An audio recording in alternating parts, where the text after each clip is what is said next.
Fans throughout the Midwest and even more around the world, this is the Show Me Sports Network. The following is an exclusive broadcast property presentation of the Show Me Sports Network and is a high-fidelity, all-digital broadcast. This broadcast is copyright by the Show Me Sports Network for the private use of our audience. Any other use of this broadcast without the Show Me Sports Network's written consent is prohibited.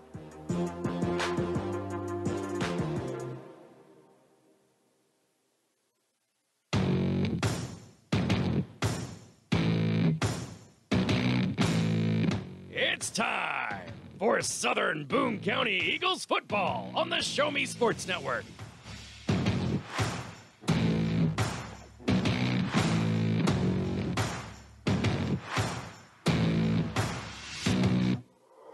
This is the Southern Boone County Eagles pregame show on the exclusive home for Eagles football, the Show Me Sports Network. We'll recap last game's highlights, set the stage for kickoff, and even get the thoughts of the head coach during the pregame show. All while we get set to bring you the exciting play-by-play action of your Southern Boone County Eagles. The best pregame coverage in mid-Missouri is on the air as Blake Gazaway and his crew are ready in the broadcast booth. Exclusive pregame coverage of Southern Boone County Eagles football is brought to you by Avon with Michelle Carty, Centurion Cares, Eddie Gaydell Society, Han Custom Laser Engraving LLC, Last Sentinel Firearms, River Oak Christian Academy, Law Office of Russ Swanigan, Southwest Dental, and State Tech College of Missouri.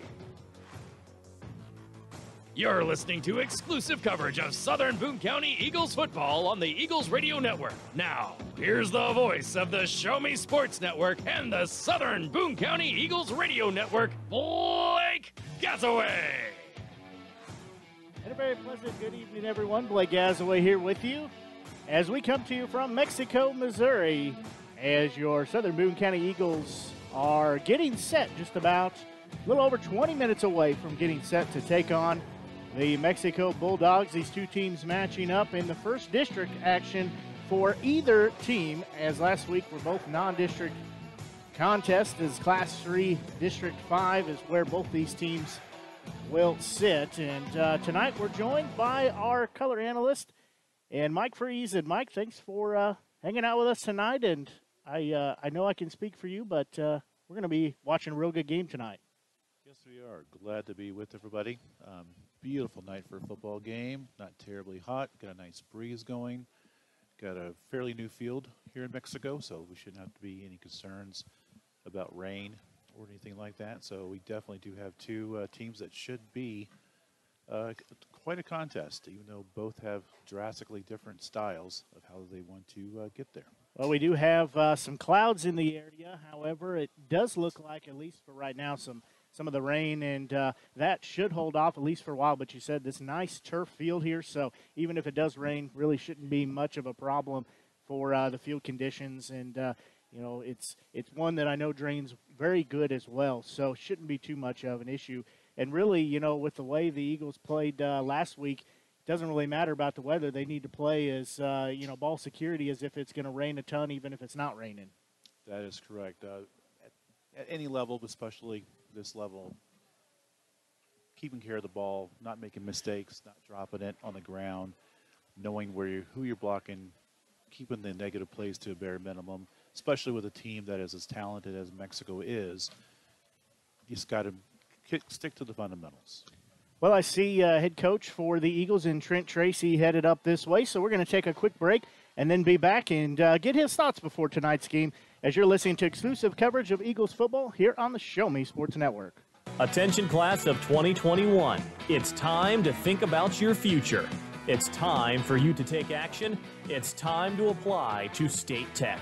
But you better hurry, because space is filling up fast. In fact, more than 85% of our seats will be filled by March. So don't delay and find out firsthand why State Tech is ranked the best college in the country for the second year in a row.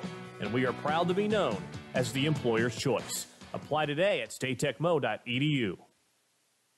Welcome back to the Southern Boone County Eagles pregame show here on the Show Me Sports Network. We're joined by Southern Boone County Eagles football head coach Trent Tracy. Coach Tracy, thanks for joining us before tonight's game. No problem. I appreciate you giving me some time. Well, your squad was finally able to get out on the field and hit somebody besides their own teammates and play at game speed as you played on the road at Odessa against the Bulldogs last Friday night. You came up on the short end of the scoreboard, but what were your thoughts on the game last week? Honestly, we just got beat up. That was going down a dark alley. One team's going to come out, and that team just beat us up. That's just the cold, honest truth. They were more physical than us, and it showed from the beginning to dang near the end of the game. After reflecting through the game, we had a lot of new names, new faces. That was their first real Friday night experience, and we try to give them as many experiences throughout the summer by going to multiple team camps and having the jamboree. But I think the lights were a little too bright for some of our kids last Friday night who were stepping out there for the first time and against a really good football team. Odessa's a very good team and a very physical team, so they're always going to be a tough contest no matter what. But at this point, the game's over. Really, we just hope it's a learning experience, and we can build off of it. And we got exposed in a lot of areas, and those were our focus this week in practice, offensively, defensively, and in special teams. And we've had a really good week of practice, so hopefully we take something from last week and we just get better. Well, you knew going into it that Odessa was going to be a stout team. They've had just a handful of losses in the last couple of years, but as you mentioned on Friday night, you really, when you look at the game, there was a few guys out of position on a few plays, but if you take away those handful of plays, the team really did play a pretty decent ball game. Yeah, it was, again, it's, when you got guys out there that we rely on to make plays and to do their job and to execute, like you said, it doesn't mean that even on any given play, 10 guys might be doing exactly what their job, but if that 11th guy is not, the play is usually not going to be very good. Offensively, our first 3 drives, we didn't gain a first down. Obviously, that wasn't in the game plan. But then after those first 3 drives, we started moving the ball, but we put the ball on the ground the next 3 possessions. We had 2 fumbles from the running back, and then our quarterback ran, we ran speed option, and everybody ran speed option to the right except for the quarterback who, there was nobody to pitch to. And it was just like anytime something good was happening, something bad was about to strike. Even looking at when we did score, we went to kick the PAT, and Carter Salsa, that ball might have went in from 50 yards. He kicked it so hard, and it hit the upright and ricocheted out. So again, we got our feet wet. Hopefully it was a reality check and we can just move forward. But, there were some good things to take away, but we try to pride ourselves on being a pretty physical football team, and we just weren't that on Friday night. And so that was the biggest, sour taste in my mouth, was that we just weren't very physical. And that's kind of been one of our MOs over the past 7-8 years, and we've got to get back to that. You kind of get in that, you mentioned you kind of get in that mindset of like take, 1 step forward and 2 steps back. But, throughout the game, you could see the adjustments that were being made, and, things were starting to click. And you talked about that Bulldogs exposed some areas, but you guys were able to make those adjustments. And, they might have beat you once on a particular area, but they didn't beat you the rest of the game on that. Yeah, and, as coaches, we're always trying to tweak things during the game. Everything's a chess match, and speaking offensively, their safeties flew downhill hard. So once we tried to, get the ball outside a couple of times, it did open up for some play action over the middle that we hit Chase Morris for a touchdown there at the very beginning of the fourth quarter. We came out of half with that same play, and it's the very first play of the second half on offense. So, again, we did some good things, and it was a good experience. And what I mean by that, it's never fun to lose. But at the end of the day, you got to get something out of each game. Even when you win, sometimes you don't play the best. But this obviously magnified that we didn't play very good, and we got our butts kicked on the scoreboard. And so, I think the kids are focused. I think we're going to be a different team, but, we really won't know until 7 o'clock. Well, I was really impressed with starting quarterback in senior Hayden Stillman. You mentioned he had the one play where he went the wrong way, but outside of that, he had a great night. He was 12 of 17 for 139 yards, had about 9 yards on the ground, but he had that 51-yard touchdown pass to his credit, and you could just kind of see him get a little more comfortable as the game went on. Again, talking about making those adjustments and those things, but he played a heck of a game. I was very impressed. Yeah, we know what Hayden can do, and we thought that he went out there and did a really good job Friday night, especially against a team that they were bringing a lot of pressure from both their linebackers and their D-line, and really bring a good pass rush. And I thought he did a great job standing and delivering. That's what we expect out of Hayden. And one of the things that kind of hurt his rushing stats a little bit more was, he had 43 yards negative of bad snaps. Right. We had 3 bad snaps that cost us 43 yards. Again, we're not going to win pretty much any game if we were moving backwards 43 yards. And, one bright spot, I guess, was penalties. Offensively, we only had 3 penalties, and 1 was a hold, and we had 2 false starts. So, but again, Hayden went out there, and for his first varsity start, we were really happy with him and his performance Friday. Yeah, it was relatively penalty free, and you said just a couple mental mistakes, not watching the snap of the ball, just going on the cadence and things. But those are correctable. So overall, it was a pretty clean game, really, for both sides. Yeah, there was a lot.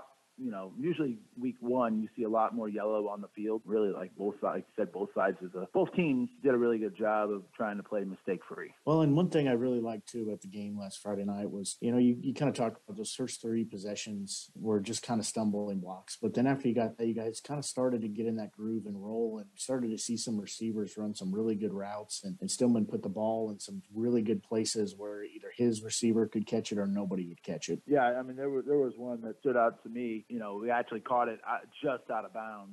Chase Morris went up and made a great catch on one on our sideline. Just wasn't able to drag his toe inside. But, Kellen Ash ran a really pretty comeback, really pressed vertical, and then came back to the sideline and made a nice catch. And, running some of our screen game, Tristan McKee had a nice pickup on screen and on our tunnel screen. So, try to get the ball in different guys' hands. And Baden Glass had a couple catches on the night. So, we're gonna usually throw the ball, I'd say 15 to 20 times or more a game, probably 15 to 25 times a game, and try to spread the ball out and keep defenses honest. Well, you knew going into the game too that Odessa has some big boys on the defensive line, and that makes the run game very hard to come by. But you guys saw some success trying to stretch those plays out and get to the corner and turn up field. And when they were able to, when the ball carrier was able to get to the corner, they made the most of that opportunity. Yeah.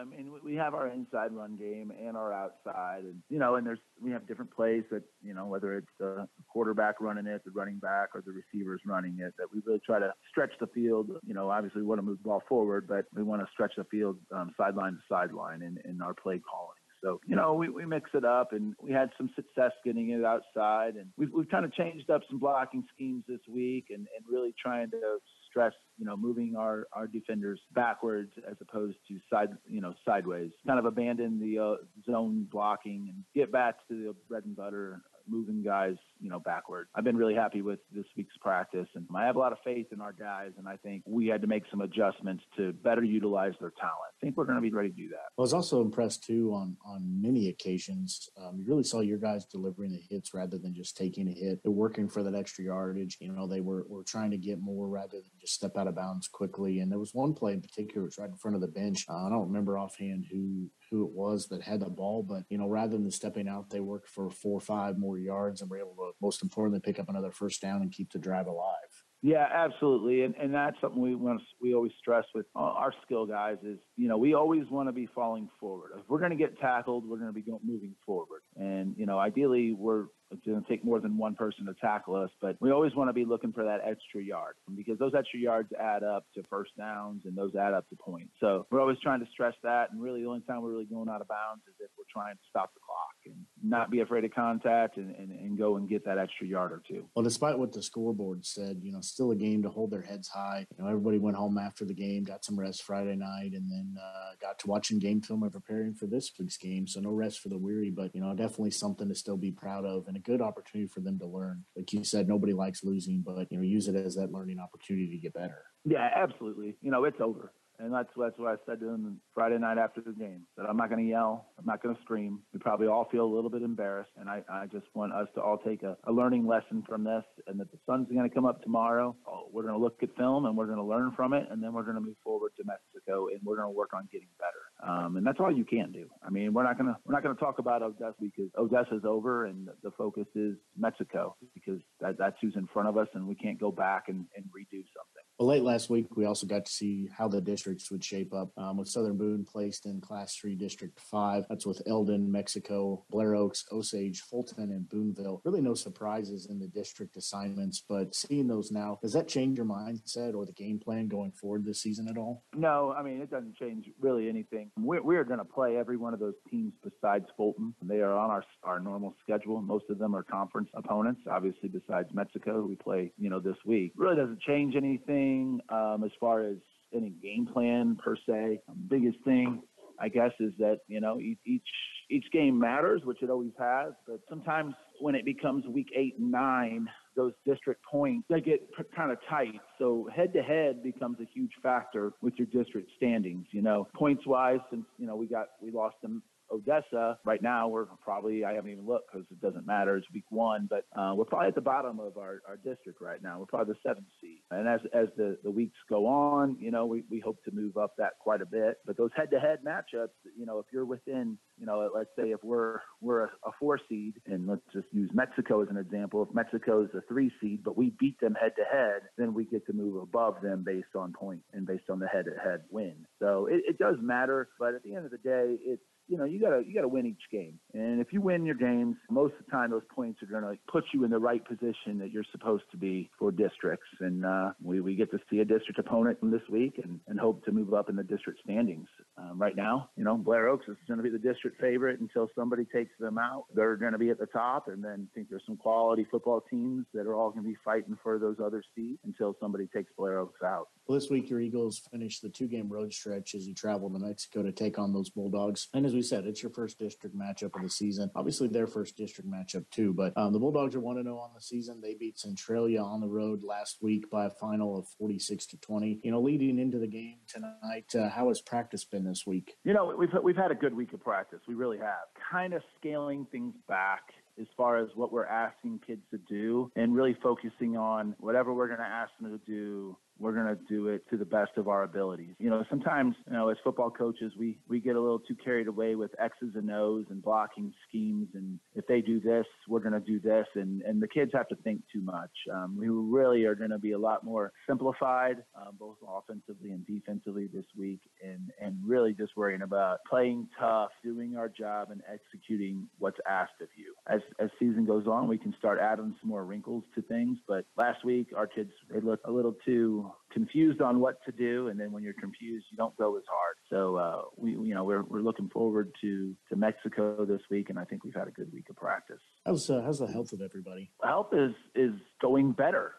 We actually starting running back Ben Taylor, who did not play last week. He has suited up every day this week for practice live. He will be starting at running back tonight for us, and he will be playing a lot of linebacker also. Tate John is 1 week away from being back. So he should, if everything goes well over the next couple of days, he should be practicing with us on Monday. So he'll be cleared for the Booneville game next week. So, and he's a returning receiver and a returning safety for us. So, we're getting close to being 100%. And we haven't had anybody get dinged up this week in practice. So, we're one stronger this week by getting Ben back.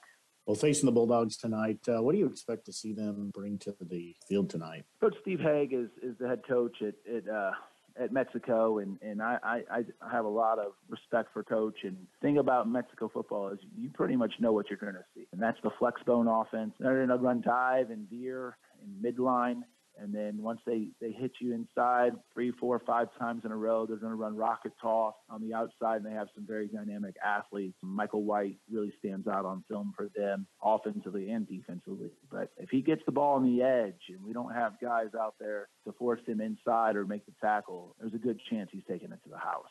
He's a very good athlete, very dangerous, somebody that we've been trying to make sure we contain this week. They do a good job up front. Their right side of their line is very large. They have some very big bodies on their right side of their line. I think their tackle is 340 and their guard is 320 on the right side. And on the left side, they're a little bit more like guys that have a little bit better movement and still have some good size to them. That's what we expect to see offensively is they want to punch you in the mouth. And then after a while, they'll hit you with a play action pass over the top. So you really, you got to take away the inside run, but you got to be disciplined and do your job to take away the outside run. And secondary wise, you got to be ready for that play action pass because that can really hurt you. Defensively, Mexico is running out of a 3-5-3. They got 3 down linemen, 5 linebackers, 3 in the box, and 2 outside linebackers that are out in space, and then 3 DBs, 2 corners, and a safety over the top. So, again, they have some good athletes and as DBs that really come downhill hard. We have got to do a better job of controlling the line of scrimmage this week. Not only level 1, the linemen, but also level 2, getting to linebackers. Last week, we really struggled getting to the Odessa's middle linebackers, and we put a lot of emphasis this week on double teaming to the linebackers or going straight to the linebackers. Big stress this week also is ball security. We haven't had a game, at least in the last 5 years, where we've had 3 turnovers. And so last week was a little bit out of character. So we put a lot of emphasis on loving the football and securing the football. You're absolutely right on what to expect from Mexico. I believe, if I remember the stats right, or from what I saw, they threw 2 passes last week, only 2 the entire game. So they're just going to run it hard and run it at you every time, pretty much. So what is your game plan to get the win tonight? Number one, it starts up front. If I start with offense first, we have got to move the line of scrimmage. We have got to be better up front. We have to know who we're blocking, and we have to get the job done. Ball security, offensively, we cannot have 3 turnovers. We will not win this football game with 3 turnovers. They're too good of a football team to hand the ball over 2-3 times. Blocking on the perimeter. Those receivers have to be just as good of blockers as they are receivers. And they have to do their job of blocking their guys when we try to get the ball to the edge. Quarterback making good decisions, taking what's there. Mexico runs a cover 3 or some off man, and with that, the corners are going to play way off. That's at least what we think. And if they're playing way off, we're not going to beat them over the top with deep balls. We're going to take what's underneath and get the ball caught and then get upfield when the ball's in our hands. So that's offensively the keys. Defensively is obviously stopping the run. When you're playing a team that runs the veer, you have to be sound in your option responsibility. So we have guys that are assigned to the dive, guys who are assigned to quarterback, and guys who are assigned to the pitch. And you have to do your job and not worry about somebody else's job. Got to be disciplined, control the line of scrimmage. Our D-line, we're running a 4 front this week. Last week we were in a 3-3 stack. We've gone back to what we call our Spartan defense, which is our 4-3. We gave up way too much on the ground last week, so we are going to put another body on the D-line this week. And we're hoping that helps control the line of scrimmage.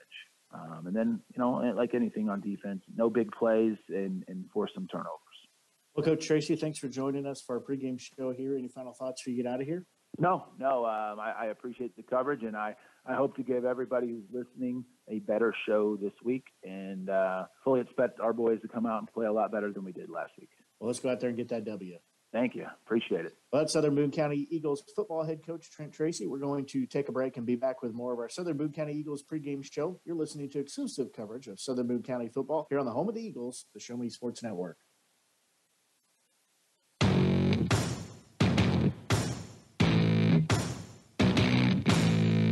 It's time for Southern Boone County Eagles football on the Show Me Sports Network.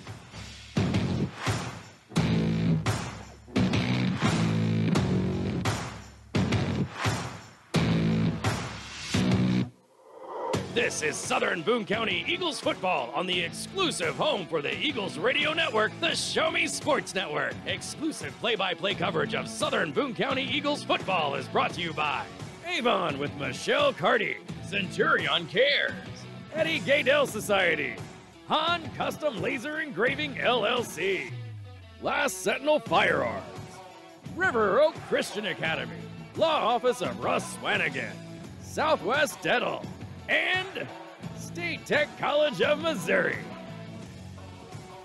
The best game coverage in mid-Missouri is on the air as Blake Gazaway and his crew are ready in the broadcast booth for kickoff. You're listening to exclusive coverage of Southern Boone County Eagles football on the Eagles Radio Network. Now, here's the voice of the Show Me Sports Network and the Southern Boone County Eagles Radio Network, Blake Gazaway.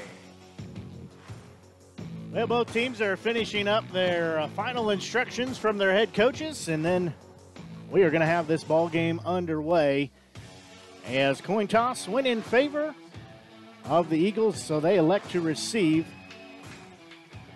as Mexico will be kicking. They'll be kicking left to right on your radio dial or on your media center. However you're listening to it, on the app, whatever it is. I was wondering how you were going to say that. Yeah, you know, try to give everybody some keys and, keys to how the action's going to go. Blake Gazaway here with you, joined by Mike Freeze, as we are set to bring you the live play-by-play coverage here as deep back to receive for the Eagles. They'll have Morris and Smith. Morris averaging 23 yards of return last week. Smith averaging just 20 yards, but they knew that was a tough squad. They were matching up against Odessa. The Bulldogs will tee it up. And our ball game is underway as it's going to be taken about the 12-yard line. Working here on the near side. And getting across the 20, about the 25, will be a decent return. As that was taking it back was Morris, so he adds to his return total there. So that'll be where Southern Boone will set up shop, just shy of the 30-yard line. Yeah, that was a nice directional kick by Mexico, trying to limit the possibility of return nice and high to the sideline. So it'll be ball on the 29-yard line. Stillman will have trips on the far side, one here on the near side. They're going to pitch it off to Taylor. He's going to stop, try to cut inside. Not much there for him to work with. One thing the Mexico defense has shown me watching their highlights is they have an excellent motor on them. They flow to the ball. They go to the whistle. And that's a very hard thing to teach young men of this age to do. Well, they do say officially loses about a yard, maybe 3/4 of a yard. So it'll be 2nd and 11 here, as they'll have, again, twins on either side. Stillman will be in shotgun. He works pretty much exclusively outside of there. He's going to throw it off to the far side. He's got Glass there, and he's got short yardage. Picking up more near the first down. Nice move to cut outside and make the defender miss, and he's going to be down near the first down marker, and they are going to give him a new set of downs. So that is exactly what the Eagles needed to do that they struggled with last week. Had a great block on that play by a pulling Sam Hampton. He came out and got the linebacker, made a nice hole to get that big play. So ball spotted just across the 40-yard line. Again, they'll send Glass in motion. They'll give the handoff to the running back. That is Taylor, and he'll fall forward for short yardage. First game we've seen him as he did not play last week as he was injured. So good to see him back. As we talked in the pregame, head coach Trent Tracy said he suited up all week, and he was ready to be out there. That was a good example there of 2 pulling guards, but the Mexico defense has filled it very, very quickly. Well, 2nd and 9 here for the Eagles. Again, twins on either side with Taylor in the backfield. Stillman gets the shotgun snap, looking near side, hits his receiver. That's McKee. Makes one man miss at the 50 before he falls down and is covered up quickly there. But again, it'll move the chains. Great pass protection by the offensive line. Gave Stillman a nice pocket to throw a nice strike to. He was able to catch it and turn right upfield. Great play. As I said, this is what they struggled with last week, was being able to sustain a drive. The first 3 were 3 and out, and now they've had 2 first downs and continuing this drive alive on their opening possession. They'll send a man in motion. Stillman looking downfield, trying to hit his receiver. That's Morrison. He's got it near the 10-yard line. He comes down with it. That's not Morris, actually. That is Kellen Ash. So Ash gets a big play right there on a first down marker. Most importantly, makes it be close to first and goal, just outside the 10. Great concentration by the young man. He stared it right into his hands, got both hands on it, caught it at the highest point. Excellent job. Great job, as you said, by the sophomore. So again, loaded up near side. They'll flip it out to Glass. He's trying to get the corner, and he's going to be taken down quickly. Not a lot of room there that he had to work with. He was taken down on the play by Morgan Grubb for the Bulldogs. Defense was quick, just like we talked about earlier. They do move quickly to the ball and pursue the ball very, very well. That'll bring up a 2nd and 10 here. Ball just outside the 10-yard line as the Eagles trying to knock on the door and find pay dirt first. And Stillman will take it, hand it off straight up the middle. Looked like he was maybe thinking about taking it out of the belly of Taylor, but let him have it, and he does not go too far there up the middle.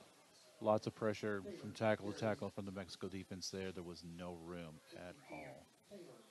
Now, there was really not much of a hole even to begin with on the play, and what maybe would have been a slight seam quickly closed up. So this will be the first third down. Last week they were 3 of 12 were the Eagles on third down. As clock rolling, 8:55 left here in this opening quarter. Neither team has scored. Of course, this is just the first possession. Simon to fake the handoff, rolling to the far side. He's got a receiver open and over his hands. That was Ash. He was wide open in the back of the end zone. That is exactly how you draw it up and you run it, but just off of his hands, pass just too tall. Mexico did send some extra pressure on that, and Hayden just did not have a chance to be able to set his feet to throw it. Nice try, close. Hopefully we make that by the end of the game. So they are going to come on and try a field goal, as out to kick will be Salter. That is Carter Salter. So it'll be spotted. It's like about the 18-yard line. High snap. Kick is offline, but hits the upright. I'm just thinking that is shades of last week, but on the opposite side of the upright. As nice job of Stillman to go up and get that and put it down, and nice job of Salter to be patient to try to get that kick off. It looked great, but it just dings up the upright. This is exactly what Coach Tracy was talking about in the pregame, where you got 11 players out there, all 11 need to do with the job, and something doesn't happen right. But Hayden, again, great job snagging the ball out of the air and get it down quickly. Good concentration, just off to the right. So Mexico fairly fortunate for our first drive to end that way. So Mexico will have the ball at their own 20-yard line. Again, we expect to see them run it pretty heavily as they'll quickly go up the middle. And they'll pitch it off here on the near side, and that is White. Fooled me even. I thought they gave it up the middle, but pulled it out, and they'll have close to a first down on their first run. That's a great example of what makes this offense so, scary a little bit.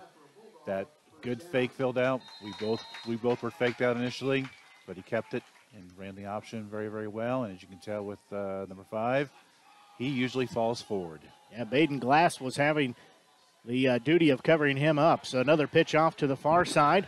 That one defended much better, but we got some laundry on the field. And his ball carrier there, let me check my roster here. Ball carrier was Anthony Shivers.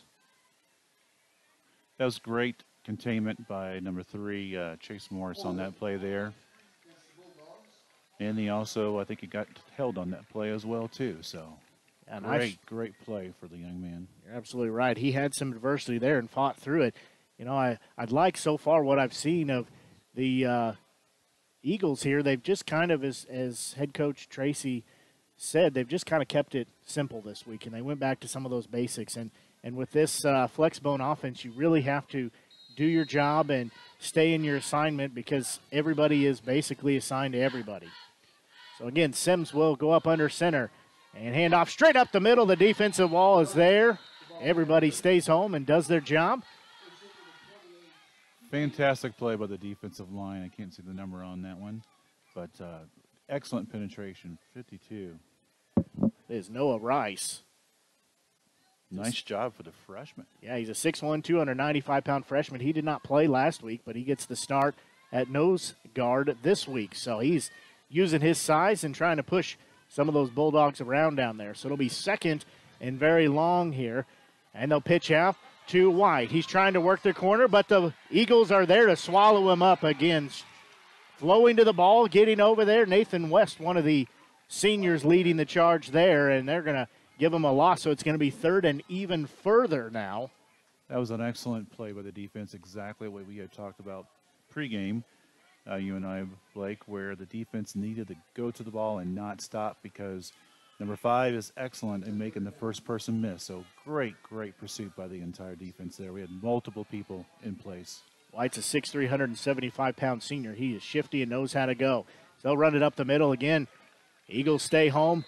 A big wall of white jerseys there, throwing down. Getting off the bottom of the pile is senior Tyler Hadilgic.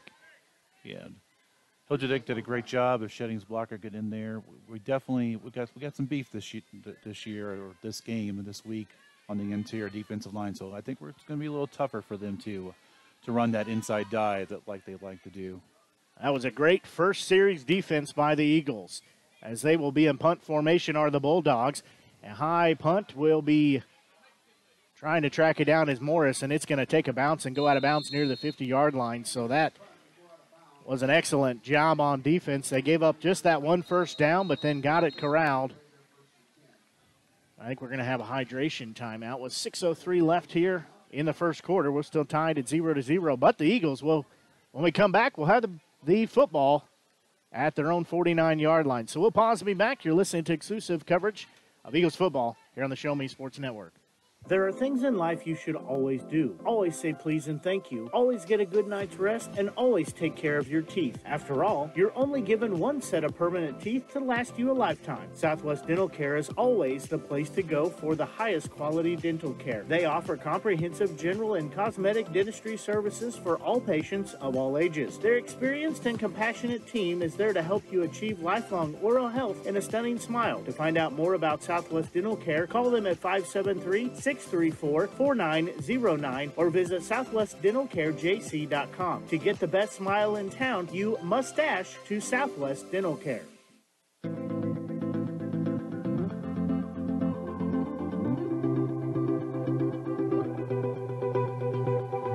Well, a hydration break called to let the players get some water. It's not overly hot tonight, but these first few games of the season, the officials give them a little bit of extra water and let everybody hydrate because we don't want to lose anybody to injury, particularly early on in the season. So Southern Boone County will have the football after that punt. Ball spotted at their own 49-yard line. So they'll have trips on the far side, single receiver here on the near side with Stillman in shotgun. Taylor behind him. He'll get the snap, give the handoff through Taylor, trying to wait on his blockers. He'll have short yardage, about a half yard. Just trying to get in there behind the freight train. Just closed quickly. Defensive line was very quick off the ball and got in the way of our pulling tackles from the right side, pulling to the left, and just basically stopped that up. Made a nice pile. Yeah, that's exactly what it was. There was a hole for a minute, and then it was just a log jam. So same formation. Again, trips on the far side. One near side, Stillman in shotgun. He's going to look that way, make a little screen pass off to Glass. Glass has some blockers in front of him, working the far side across the 40. Got the first down and a little more. Gets a good little screenplay right there, and that's exactly what we talked about on the pregame. It's not going to be over the middle, but you know what? We'll take that all day, every day. That was a great play call. After the last couple of plays, the Mexico defense had really pounded the inside the tackle area and just leaving the outside open. Wouldn't be surprised to see something like that again. Eagles working right to left on your media center or your app. Twin receivers either side. They'll do the end around. Getting it is Morris. He's going to cut back in the middle. He swung around, still on his feet, but second man gets him. That's Mr. White, comes through and holds him to a short yardage gain. Yeah, but yes, Mr. White is a very impressive tackler. Great form, very physical for a guy who has the special athletic gifts that you see. Yeah, he's 6'3", 175 pounds, and he carries that well. I honestly think that that might even be a little more than, give him a little few more pounds than what he actually weighs. He doesn't quite look that big, but he knows how to use it and how to get around and get there quickly. So, again, 2nd and 9 here. Stillman in shotgun, ball spotted at the 34-yard line of the Bulldogs. He'll drop back, rolling to the far side. He's going to throw his pass to his receiver. First down caught, goes out of bounds. As catching that is Kellen Ash, so he'll have a new set of downs. That was a great execution. Mexico only sent their 3 D-line that time, so Hayden had plenty of time to roll out to the right and set his feet and throw a nice strike on that play. So great-looking play. Great job on the offensive line picking up those 3. Running back Ben Taylor, they're doing a nice job of staying in the block. I think he had a choice. He could either block if needed or split out there and look for a little dump-off screen pass, and he stayed in the block to give his quarterback some time. So Stillman again takes the shotgun snap. Busted play, nobody there to give the handoff to his Taylor, ran right by him, so he's got to eat it. He'll lose about a yard and a half. Yeah, I can't tell if that was a called quarterback keeper or not. Hard to tell from my angle. Again, Mexico did a fantastic job of the 3 linemen and the linebackers coming up and filling the lanes very, very, very well, which means maybe the outside's going to be open for the Eagles if they want to give it a try. Yeah, you're exactly right on that. That's exactly what I was thinking. So, again, twin receivers either side. Stillman will be in shotgun again. Taylor stands behind him. So he'll drop back, looking far side, throws it, gets Morris. And White just about got there simultaneously with the ball, but looks like they're going to spot him 20 or 21-yard line, so we'll bring up a 3rd and manageable here. Yeah, the Eagles tried to run some misdirection, moved pretty much the entire team to the left, and then Hayden spun around and threw it back to the right. But number 5, Mr. White, just a fantastic athlete, got to the ball and almost had a chance to pick it off, and it would have been going the other way. Didn't give him quite as good a spot as I thought they did. It'll be 3rd and a long 7. Stillman dropping back, has some pressure, rolling near side. He's looking at his receiver. He does so. That's McKee, and he's going to be across the 15. So he's going to be close to that first down marker. We'll see where they mark him, but I think he's going to be about a half-yard short. It does look like that. It's a good job by the offensive line. They sent 2 linebackers this time, and the line picked it up pretty well. If we give Hayden a chance to set his feet, he'll throw a good ball. We just got to give him time. Right, and that's a tough throw anyways, as he's rolling here to the near side, and he's a right-handed quarterback. So rolling here to the near side has to stop and get that arm cocked back and turn the body, turn the hips, and make an accurate throw. So it's going to be 4th and very short. It's like about 1.5 yards. So they're going to go for it here. They're going to give it to Bowles. He's got a big hole across the 10. He's going to be taken down there. Picks up the first down on that 4th down play. Yes, for us, that'd be more of a power formation. We had 2 running backs lined up in the backfield and just lined up and went straight at him, and line did a great job on the right-hand side. That'd be Donegan and Hampton there making a nice hole. And but then number 5, he filled quickly. Right. But still, first down, that's all that matters. Well, that's a big enough hole. I think I maybe could have ran through that. So, again, same formation with a running back on either side. They'll give it to Bowles again, and same play. Not quite the same execution there, as he's going to be down near the 10-yard line. They spotted just outside the 10. The linebackers definitely filled better that time. That's they're a good enough team, Mexico is. That's going to be hard to run the same play 2 times in a row on them. And they did a fine job of filling it.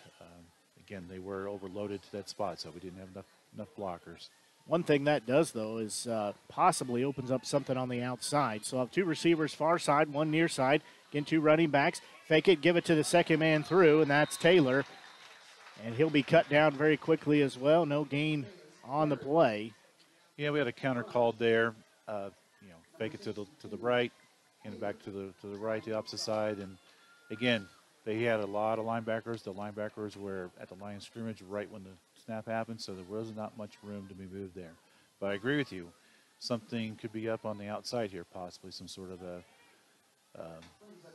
skinny post or some sort of a fade to the outside, possibly. Under a minute to go here in the ball game. Sorry, in the first quarter of the ball game, I should say. Looking at one thing, trying to say something else. So they are going to throw it out here to Glass, and he's going to be cut down quickly again. Not much gain there, as tackle made again by Morgan Grubb. Yeah, that was a swing pass to the back on the left-hand side, and again, Mexico does have a tendency to be really, really good at flowing to the ball, and they're good tacklers too. Good tacklers. Clock rolling under 15 seconds, and I think we're just going to take it to the end of the quarter. That does appear like what everybody is going to decide. So we'll change into the field after we come back from this break, as you're listening to exclusive coverage of Eagles football here on the Show Me Sports Network. As a former veteran, for 2 years I tried to get my disability and nothing worked. Then I called Wes Swanigan, and he got the results that I really needed. I hear stories like this all the time where people are overwhelmed with the system. As a former Social Security attorney, I will help you get the benefits that you deserve. Russ Swanigan lives and works in mid-Missouri, and he's here to help you. The help you deserve for the that you've earned. The law offices of Russ Swanigan. Riverwalk Christian Academy has been providing a strong biblical foundation and academic excellence within a Christian environment for more than 15 years. Located in Jefferson City, Riverwalk Christian Academy offers kindergarten through 6th grade that prepares students to impact the world for Christ. Average class sizes are just 16 students, with the student body comprised of families from over 30 area churches. Kinder Prep offerings include 3 and 5 full-day sessions, with kindergarten offering half-day and full-day programs. To find out more about Riverwalk Christian Academy, call them at 573-634-3983.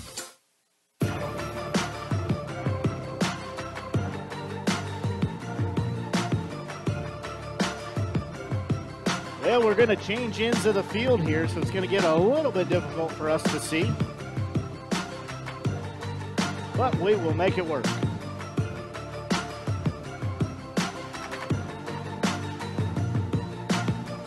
This play upcoming, the 11th play of the drive. It's 4th down. Does look like they are going to go for a field goal.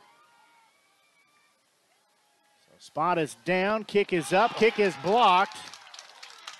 And Stillman will fall on it on the 20, about the 20-yard line. So that is a tough decision. That's kind of what we were discussing there during the break is, do you go for it or do you try a field goal? Oh, it's a very, very tough decision. And that was a case where the defensive line from Mexico just had fantastic penetration.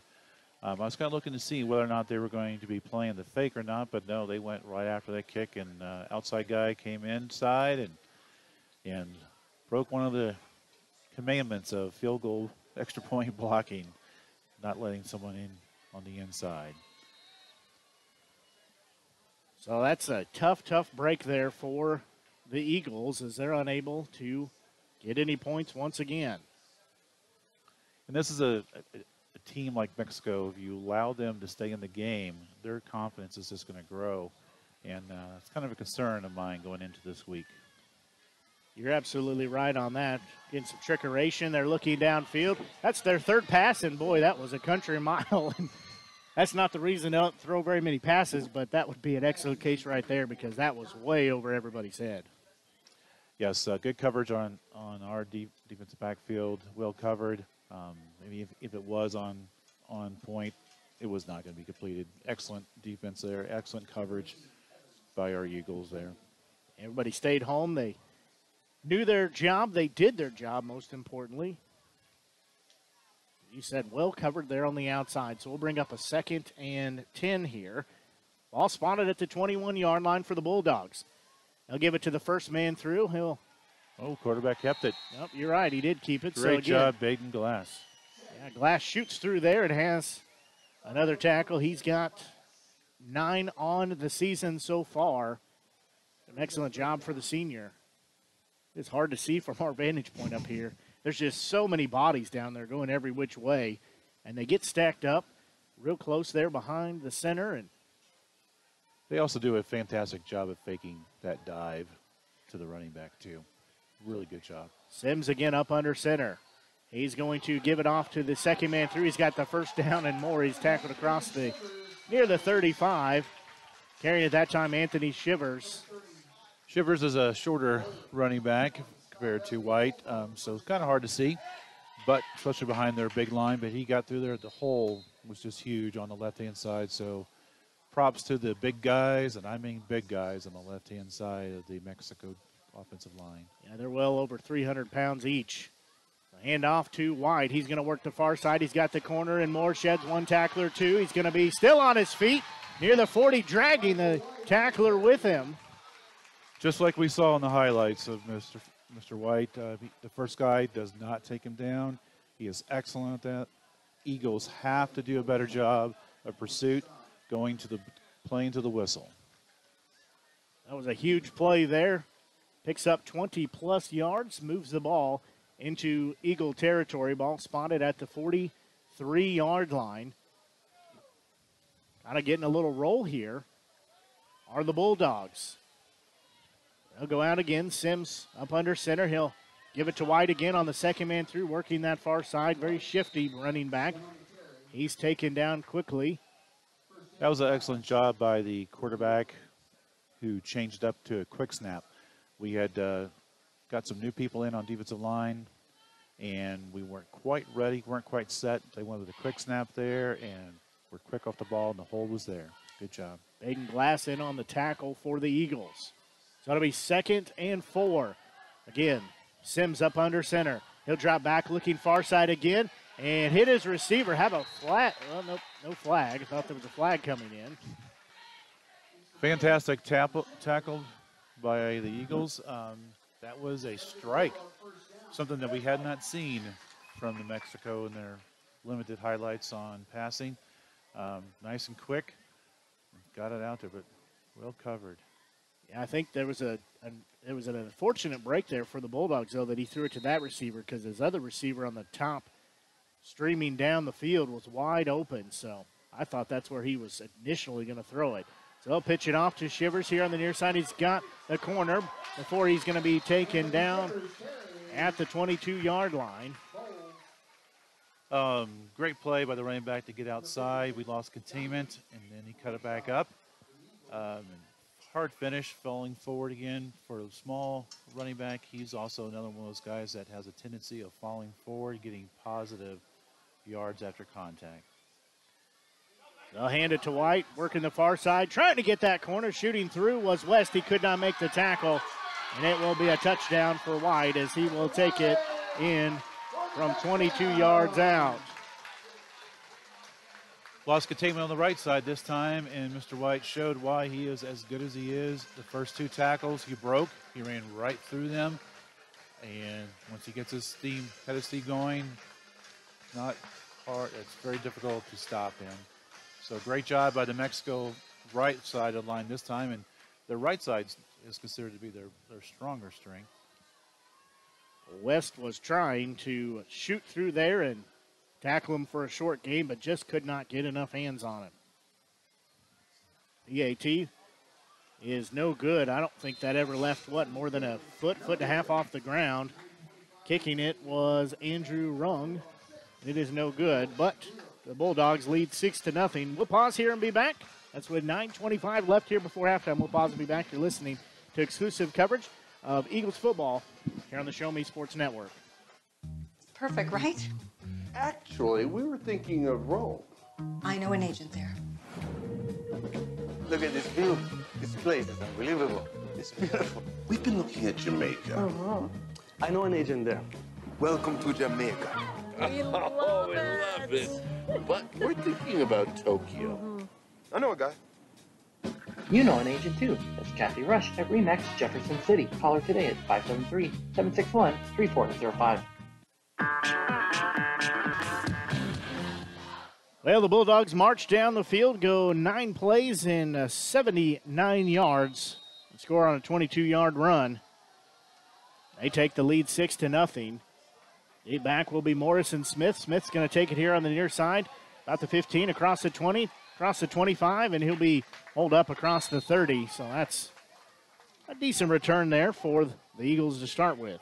Yeah, it's a nice return. Got past his first set of blockers, but then the Mexico Bulldogs did fill the lanes pretty well. But still a nice return. Wasn't quite the high pooch kick as we saw the first time, more of a direct line, so it gave us some time to run. So the Eagles trail 6-0 here as they will have it officially at the 32-yard line, their own 32-yard line. Still going to drop back looking far side and got it to his receiver, got him in the air. I believe that is Ash again. That is Kellen Ash making the grab, so he'll pick up decent yardage there. Great throw, great strike. They only rushed 3 guys. We did a great job picking those 3 up and giving them time. Hate to see that it's just a little bit high, but still it was on the money in a decent location. So it'll be 2nd and 4 as they'll send Glass in motion, and that play, low snap. Glass cut down quickly. It was a low snap. Hayden did a good job of getting it off the ground. And that just slowed down enough for the defensive lineman to get in there, number 63, Egg, which I believe is coach's son for Mexico. Did a fantastic job of getting in there. Glass was coming from the far side. So bring up a third down here. It'll be 3rd and 8 after losing about 3.5, 4 yards on that play. So again, twin receivers on either side. Eagles working left to right. Stillman takes the low snap, pump fakes, dropping back, trying to dump it over, and just out of the hands of his intended receiver from the backfield. That was Ben Taylor trying to work the screen game, but that was an awful crowded screen right there.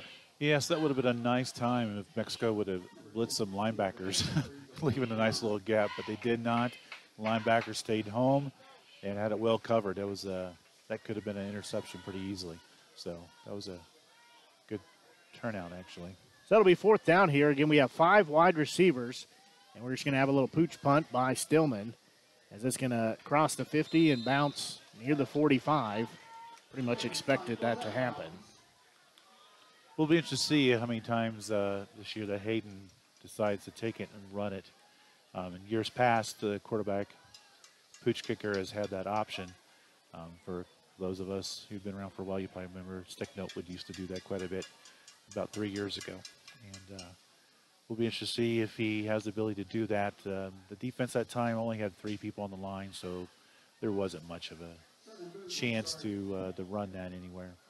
Yeah, they pretty much, I think, were expecting that. So we'll put it on the 46-yard line for Mexico Bulldogs.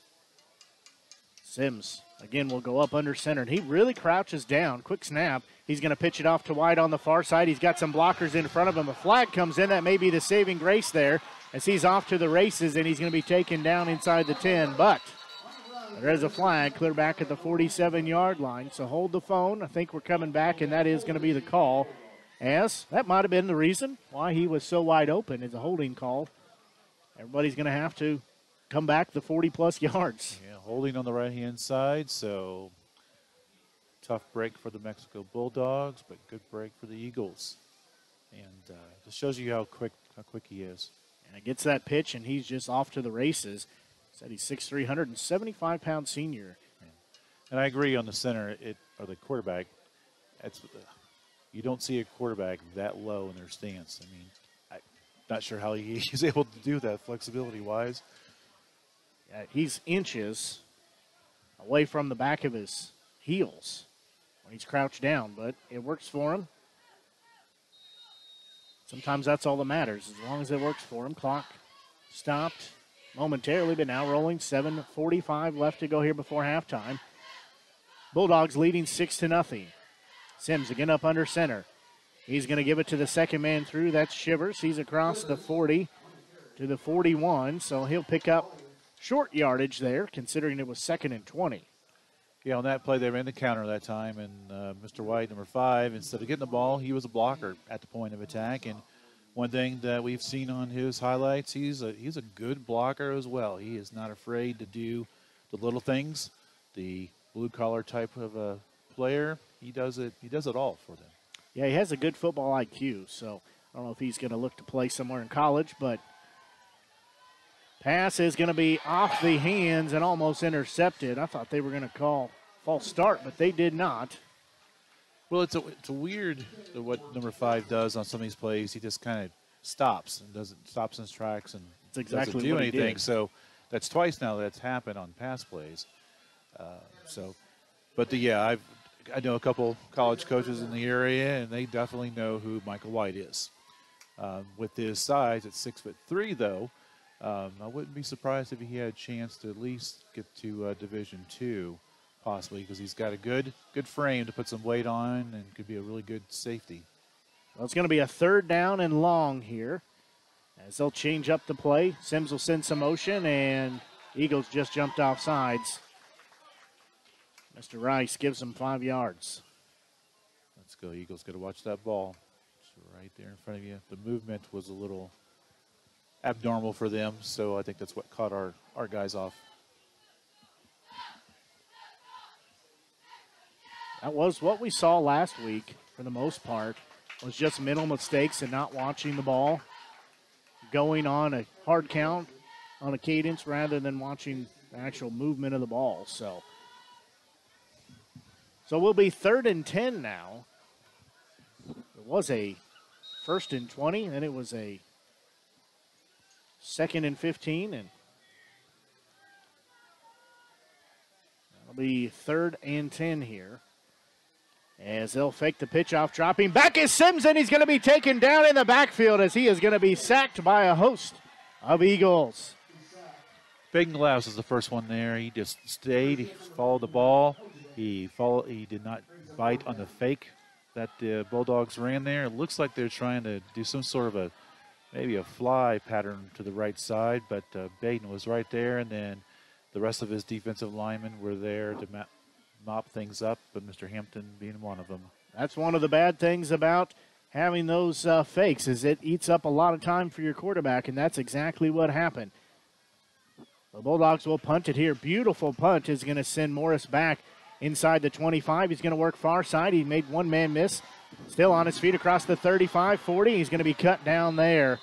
So a decent return. Most importantly, Eagles get the ball back, and they get it after forcing a quarterback sack on 3rd down. Fantastic return by the return man. The guy he made missed was the guy we talk about a lot. Mr. White missed that tackle, and great play. Got a net of only 15 on that punt after a really good, nice high and long punt by the Bulldogs. So the Eagles will set up shop at their own 42-yard line. Again, they trail 6-0 here to the Mexico Bulldogs. 6:04 left here before halftime. I believe we're going to have another hydration break, and we will. So we're going to take a quick break and be back as you're listening to exclusive coverage of Eagles football here on the Show Me Sports Network. The following public service announcement is brought to you by the Eddie Gaedel Society, Jefferson City Chapter 10, doing little things to make a big difference. Want to make a big difference in your community? Be kind to others, drive safely, and put litter in its proper place. Join us in celebrating Eddie Gaedel's historic Major League appearance as a member of the St. Louis Browns by doing something nice for someone today. Take a walk, Eddie.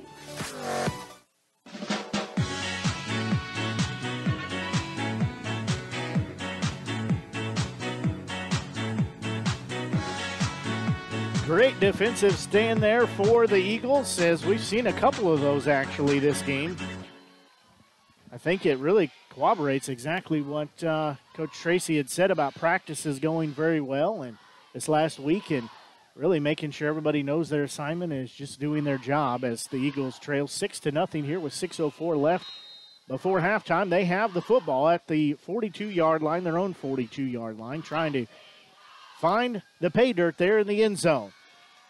And almost a power option play here as two backs on either side of Stillman. We have whistles and a flag. I believe the outside linebacker broke the line of scrimmage. He was blitzing.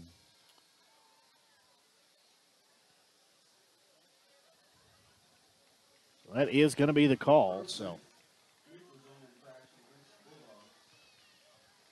didn't look like Stillman did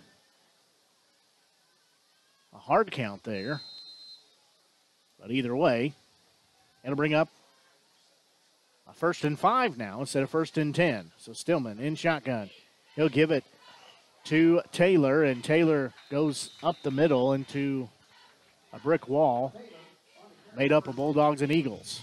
Yeah, we were trying to run to the left side that time, and they blitzed their right outside linebacker, and we didn't have anybody to account for him, and he just came right down and made the tackle for a yard loss there.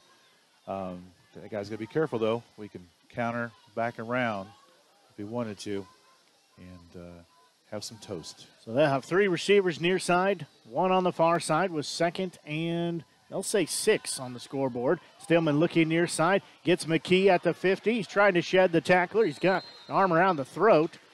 He's going to be near that 1st down marker. Looks like he's going to be just short. Offensive line gave great pass protection there, gave Hayden some time to drop and get his feet set and throw a strike. Good catch, good job trying to fight for yardage. Their cornerbacks are playing fairly deep, I've been noticing this last series. Let's just see if they choke up a little bit here. So I bring up 3rd and short here. Again, 2 receivers on either side. Stillman in shotgun. Behind him is Taylor. And we have whistles. And some laundry on the field.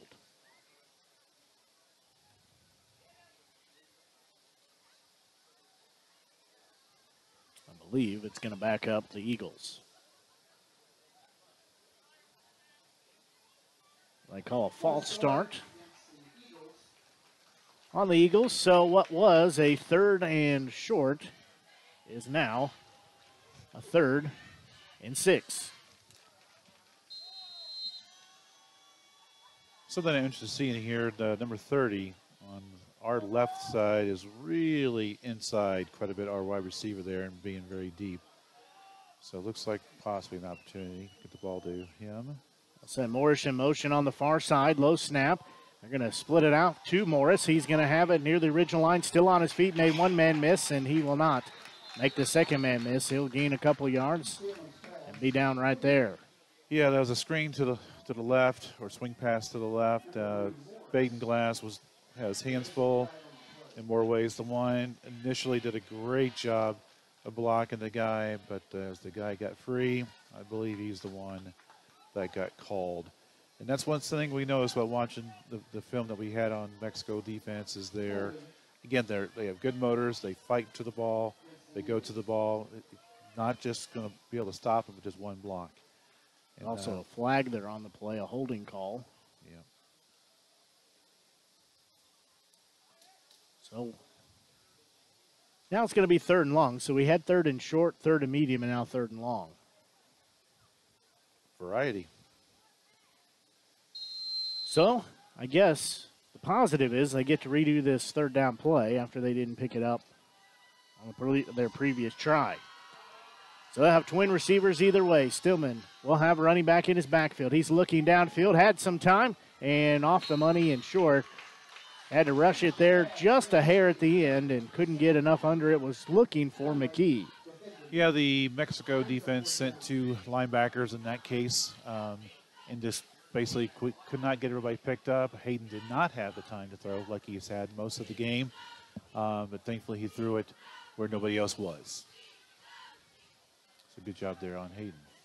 So they'll have the same formation they did last time it was 4th down. And 4 receivers near side, 1 far side. Billman in shotgun. Low snap again, and he's just going to have to run for his life.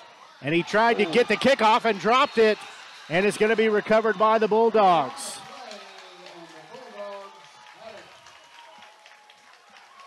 Mexico didn't really send a lot of people that time. They only sent the 3 down linemen, but they were good enough to cause a commotion.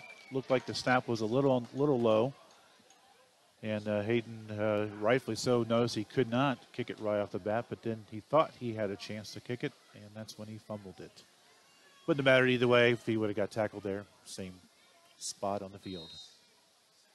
So it will be a fumble recovery officially, but turnover on downs, much the same. White will have it, trying to work the far side. He'll have 3-4 yards. He said really either way it's the same result, but goes back over to Mexico as they take over on the 31-yard line of the Eagles. That first down play. That's a few. Excellent job by the Eagle defense that time on the left-hand side. Mr. White had it, and it looked like from our angle he had a chance to get outside. But the Eagles did a great job of pursuing to the ball. Multiple Eagles were there ready to make the tackle. Good job, guys. So to bring up a 2nd and 6 here. And Sims up under center. He'll pitch it off to Shivers, trying to get the corner. Not much doing there. He does make 1-man miss, but several other Eagles were behind him. Bowles leading the charge on that second wave. Just like the last play, we had quite a few Eagles that shed their blocks and kept going until the whistle was blown, and we had multiple guys there. That play for Mexico seemed to take a while to build, and it gave us a chance to get there. He loses 1 yard on the play, so it'll be 3rd and 7. As Sims again loads up, they are heavy on the far side. They're going to pitch it off to White that way. He's trying to work through, and he's going to be cut down behind the line of scrimmage. Shooting through there is Glass. Baden Glass throws him down, had some help too. Fantastic job by Baden. He got penetration. He got his arms around his legs, and therefore he could not keep his legs moving, and that gave time for our second guy to get there to wrap up. So excellent job on defense on this series so far. They're showing a great job of pursuing to the play till the whistle blows, doing a great job on their tackling. He's going to lose 4 yards on the play. It'll bring up a 4th and 11 and a half, 12 yards. Depends on where you spot it. Now they're going to have to reset or call a timeout because they've got guys moving. And it is going to be a timeout called for the Mexico Bulldogs as they're going to have to go back and reset for this 4th down play. We'll pause quickly and be back. You're listening to exclusive coverage of Eagles football here on the Show Me Sports Network. Haven't seen an Avon brochure in quite some time and running out of some of your favorite makeup, fragrances, or skincare products? No need to worry. Avon representative Michelle Carty has got you covered. Michelle can consult with you on the newest line of products, as well as get those that have become your must-haves. You now have the opportunity to shop online 24/7 from the comfort of your own home and have your order shipped directly to your front door. To see how Michelle can help you out, find her on Facebook by searching Avon Carty. Live beautifully with Avon.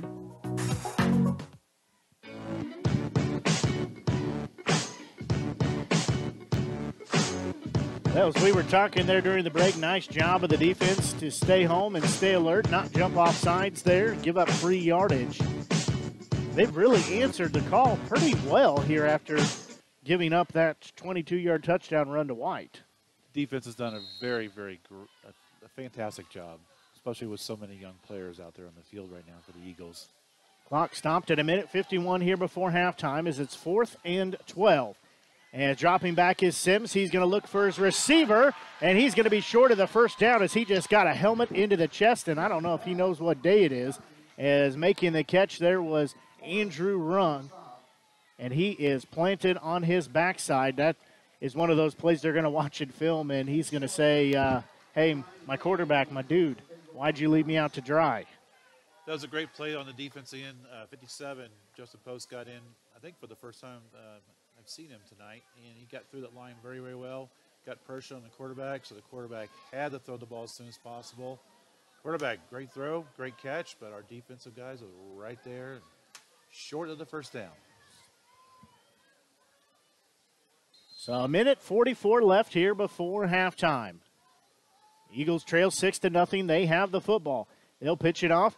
That is nowhere on that train. That's Taylor. Lost his towel. It went flying up in the air, but Taylor just not anywhere to go with it.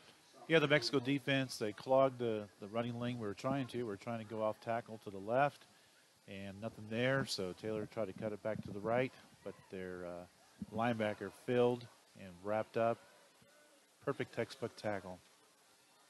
So Taylor will check out here, at least for this play. It'll be 2nd and 9. Stillman will get the shotgun snap, looking far side, looking downfield. Has Glass hit him in stride near the 50. He's going to be taken down, move the chains, and be that much closer. Fantastic job at the offensive line. They sent one linebacker to go with the 3-down line. Only 4 people rushing. 5 guys all picked them up well. Hayden had plenty of time to drop and make a nice throw with his feet planted to the ground. Fantastic play, guys. So 1st and 10 here. That pass is going to be caught with short yardage before he is taken down. That is Ash. I don't think that was where it was intended, but I think it might have been tipped. Yeah, definitely was in between 2 players, but they were certainly like they're trying to put pressure on that outside guy. Call a holding call. Where we've seen a big gap on coverage. They call 2 holding calls on that. I didn't see any flags on the field myself, but I don't either, but they're moving them back. They're going to call a illegal block, so it'll back him up.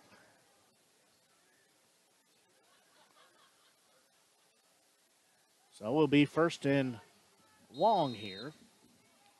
Clock under 50 seconds to go here before halftime. The Eagles trail 6-0. They're well within this ball game. And That would appear to be a false start. The quarterback or the center looks like he snapped the ball. Yeah, a little it soon. was just a massacre right there. Is everybody going every which way and had a guy in motion and he gets hit on the way by with the snap. Yeah, looks like he started to snap and realized he snapped too early and tried to stop himself, and then finally got it snapped at the right time. So Bulldogs end up recovering it, but didn't matter because there was a false start before all of that happened. So now it's 1st and a lot. Ball is spotted at the 37-yard line of the Eagles, and they have to get to the 39-yard line of the Bulldogs in order to pick up a first down. There's 30 seconds left here before halftime. Stillman will have twin receivers on either side. He's looking downfield, has some pressure. He's rolling to the near side and overshot his receiver as he's taken down. yeah, the Mexico defensive line over on the right side just got through and put some pressure. They only sent four guys again, so we got to get that picked up, guys. But Hayden did a good job of getting rid of it and didn't take the sack and didn't throw a bad pass that would end up in a turnover. So it was a good job by Hayden there. Hey, you pretty much know that the Eagles are more or less most likely going to try to pass it here with it being 2nd and 25. Stillman again in shotgun. Bulldogs show blitz. They don't. They'll pitch it off to the ball carrier. The far side. He's at the 40, at the 45. He'll be ushered out of bounds there. So he's going to have about 7-8 yards, and we might have a late hit. Personal foul on the far side. I don't know who it's going to go on because there were bodies from both teams laying down. Well, that was a play. The Mexico Bulldogs on defense, they sent 2 linebackers, so they did get a little bit of pressure.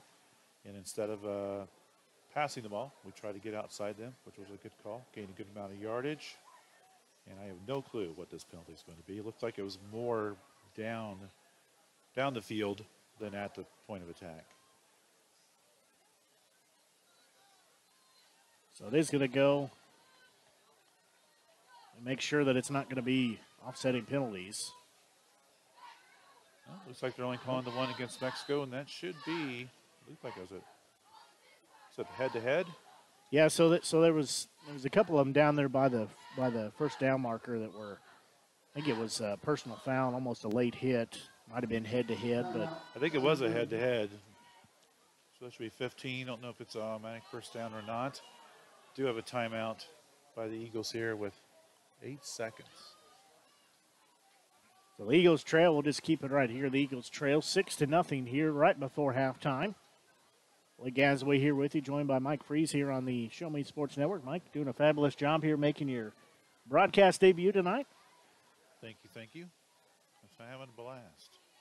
We'd just like to see a few more points on the board for the Eagles. It'd be nice to have some few more points.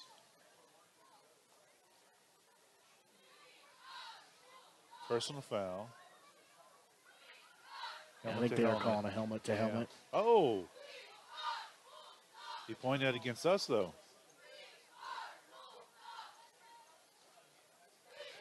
Did he point the wrong direction? They've pointed both directions so far.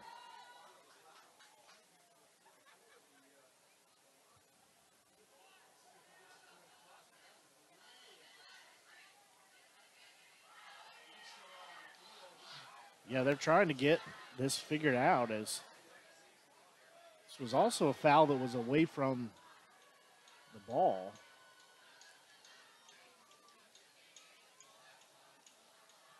The officials having a conference trying to decide where they're gonna stop after the game. I was thinking the exact same thing. Do you want pizza or do you want burgers? Now they're trying to sort it out, and got to say, you could never pay me enough money to wear a striped shirt down there. I don't always agree with them, and I try not to disagree with them that often, but on occasion it happens. But yeah, you could I not thought about pay me doing enough. that once. It was just once. I agree with you. They have my admiration, and like I said, doesn't mean we always agree, but it is a job that I would never want to do.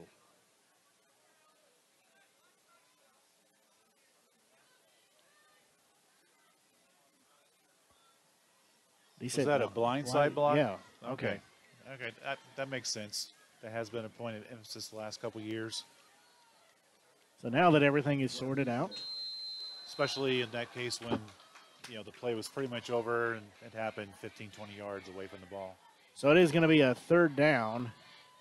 Low snap again. Stillman has to pitch it off to Morris. I don't know if that was the busted play or what they dialed up, but they've got a chance here. Morris still on his feet across the 50.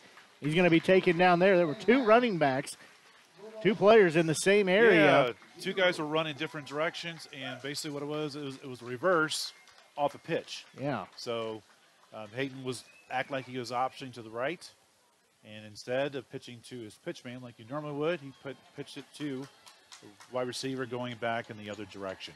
I don't know if that's what they drew up, but hey, I'll take it. I'm a big fan of reverses. It's an unconventional reverse. At this age of play, I don't think we see enough reverses personally because it takes a lot of discipline for the defensive end and linebackers to stay home.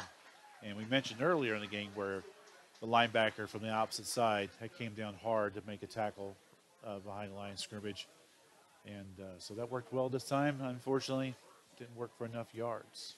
Well, that will take us to halftime here as it is 6-0 in favor of the Bulldogs over the Eagles. We'll pause and be back, and we'll get you into your halftime show. We'll talk about our scoring summary. It's very short this week, as well as talk about some of the other area games and talk about some of the other action and some of the other sports action, I should say, for the Eagles in this upcoming week. So we're going to pause and be back. You're listening to exclusive coverage of Eagles football here on the Show Me Sports Network. Attention class of 2021. It's time to think about your future. It's time for you to take action. It's time to apply to State Tech. But you better hurry because space is filling up fast. In fact, more than 85% of our seats will be filled by March. So don't delay and find out firsthand why State Tech is ranked the best college in the country for the 2nd year in a row. And we are proud to be known as the employer's choice.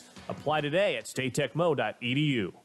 At Centurion Cares, for more than 3 decades, their focus has been on exceeding customer expectations for contact center software solutions for forward-thinking businesses. Their innovative communication solutions include utility interactive voice response software that allows for smart communication features that let your utility deliver superior customer service 24/7. They also provide other streamlined services like automatic call distribution, predictive dialer, outbound call notifications, cloud services, automated customer callback, reporting, and quality assurance. Your customers will have access to information they need quickly and accurately. Most importantly, this allows customers to interact with your business on their terms at times that are convenient for them. To find out more about how Centurion Cares can help your business, call them at 727-421-5300 or look them up online at centurioncares.com. Centurion Cares, innovative communication solutions. There are things in life you should always do. Always say please and thank you. Always get a good night's rest, and always take care of your teeth. After all, you're only given one set of permanent teeth to last you a lifetime. Southwest Dental Care is always the place to go for the highest quality dental care. They offer comprehensive general and cosmetic dentistry services for all patients of all ages. Their experienced and compassionate team is there to help you achieve lifelong oral health and a stunning smile. To find out more about Southwest Dental Care, call them at 573-634-4909 or visit southwestdentalcarejc.com. To get the best smile in town, you must dash to Southwest Dental Care. As a former veteran, for 2 years I tried to get my disability and nothing worked. Then I called Wes Swinigan, and he got the results that I really needed. I hear stories like this all the time where people are overwhelmed with the system. As a former Social Security attorney, I will help you get the benefits that you deserve. Russ Swanigan lives and works in mid-Missouri, and he's here to help you. The help you deserve for the benefits you've earned. The law offices of Russ Swanigan.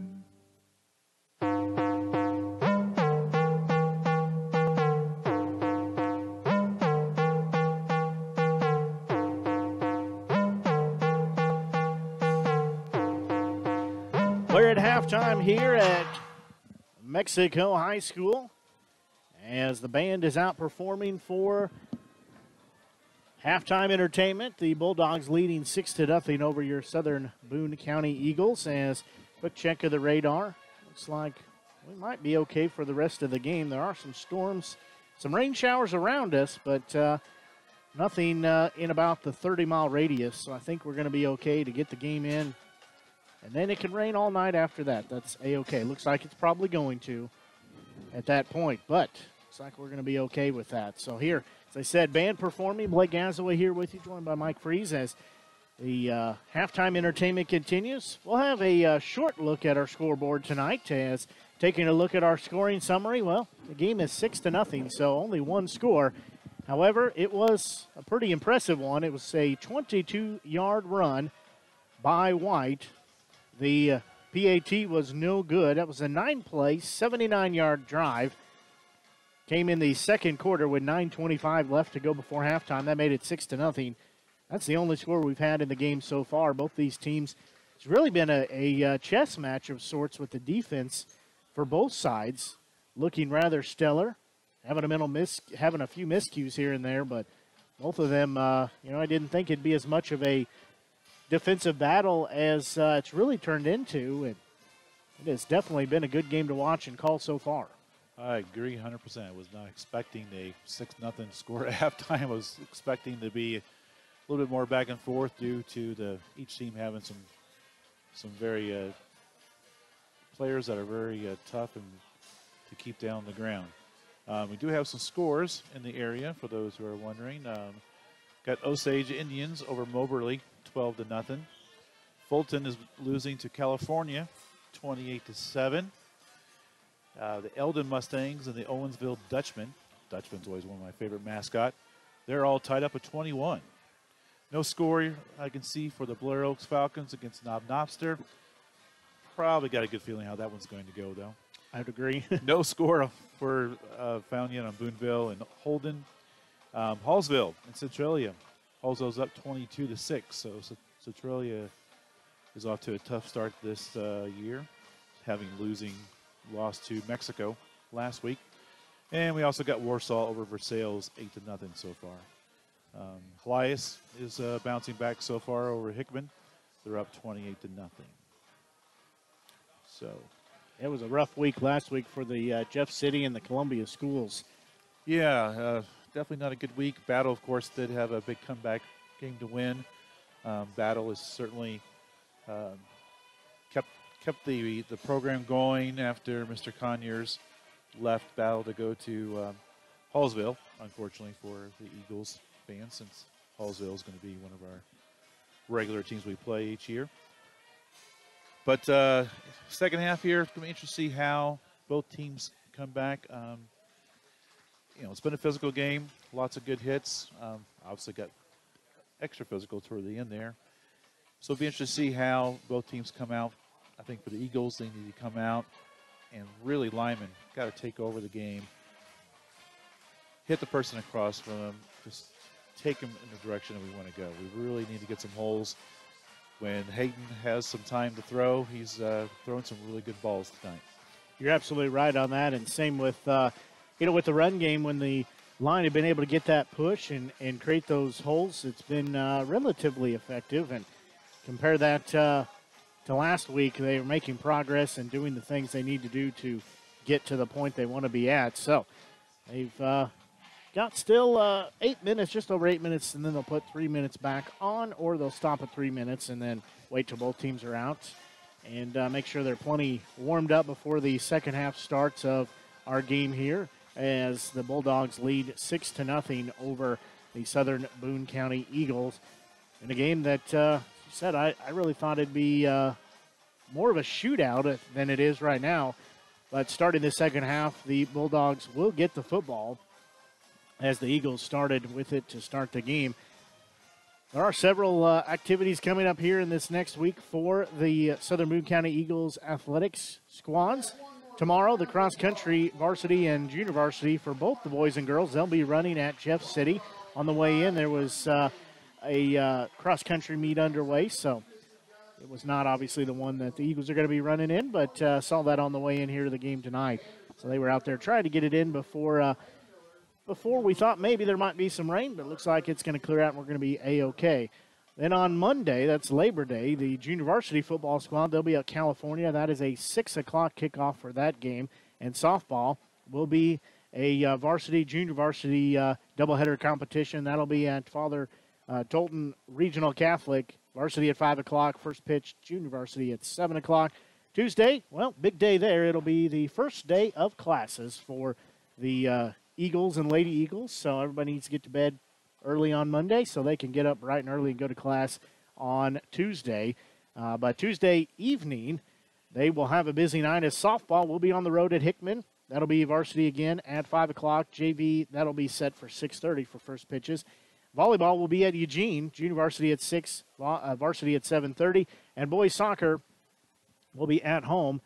They will have varsity and junior varsity starting at 5 o'clock. On Wednesday, the varsity girls golf team, they will be on the road participating in the Lady Crusader Invitational. Thursday, same thing, golf, but they will be at home. They will be participating in the Southern Boone Triangular there. And then Friday, we'll have, of course, football. It'll be the first home action this season. We've spent 2 weeks on the road and then get to go home. That'll be hosting Booneville, 7 o'clock start. Varsity boys soccer will also be in action. They will be participating in the varsity boys soccer tournament at Hannibal. That is Friday and Saturday. Friday, they are set to play Lutheran North, and varsity girls golf will be at the Booneville tournament. So busy next week. Like I said, most importantly, classes starting. So everybody's got to get to bed a little bit early Monday and get ready for the fun year that they're going to have. Well, I know one senior that's going to be challenged to go to a different sleep schedule than he's had for the summer. I won't mention any names. By the way, speaking of the women's golf team, they're having a fantastic start to their season, doing very, very well. The Fraser ladies are doing really good on the scorecard, so good luck to them. Yeah, softball had a good weekend last week as well. They participated in the, I think it was the Hallsville tournament, and they, if I'm not mistaken, they won the they won over New Bloomfield, beat the Wildcats. Soccer's so, good start. Soccer's also been in action. Yeah, they had a stumbling block, I guess you would say, to start the season, but they're going to be back on track without a doubt. Of course, a little bit of while before we get Chiefs football, preseason action wrapped up for them as they were in action last Friday and they won 28-25 over the Minnesota Vikings. They're set to get the season underway. That'll be not this Sunday, but the next Sunday as they host the Cleveland Browns at Arrowhead Stadium, or whatever they're calling it now. It's GEHA Stadium at Arrowhead or something like that, but it's always going to be Arrowhead to me. So that'll be a kickoff about 4:25 is when they're set, and coverage on CBS, or you can listen to Mitch Holtis have the call of that. And I am waiting. We kind of talked about it before the game. I interned with them with the Chiefs Radio Network several years ago. It's been several now. So they know me. They know who I am. And just waiting on them to call me to say, Mitch is ready to retire and we need you to take over. So I'm maybe waiting on that for a long time, but I'm still waiting on that call at some point. I've been waiting for about 2 decades for them to call me to be their general manager. But, the guy they have has done a pretty good job, I'd say. Yeah, so they're definitely putting together a good franchise. And I've been a Chiefs fan my whole life, so it's nice to see them finally get to Super Bowl in my lifetime and win one. And just really seem like they're doing some good things. And I got to say, if I could give them one piece of advice, though, my pal John Brown, he played with several teams. He was in Baltimore also. Most recently, he was with the Raiders, and he asked to be released from the Raiders. I don't blame him on that one bit. But he was asked to be released, and that was granted. So he is looking for a new home, and he would love to come to Kansas City, and I would love to see him come to Kansas City. Of course, he's a Pitt State Gorilla, so I had a pleasure to get to know him a little bit and see him play there, and would love to see him have an opportunity to play for the Chiefs and play for my hometown team, and he'd have a whole lot of support he'd be bringing there. But most importantly, like I said, speaking of hometown college teams, we do have the Mizzou Tigers open up the season tomorrow, and I don't know about you, but Mr. Drinkwitz has me excited.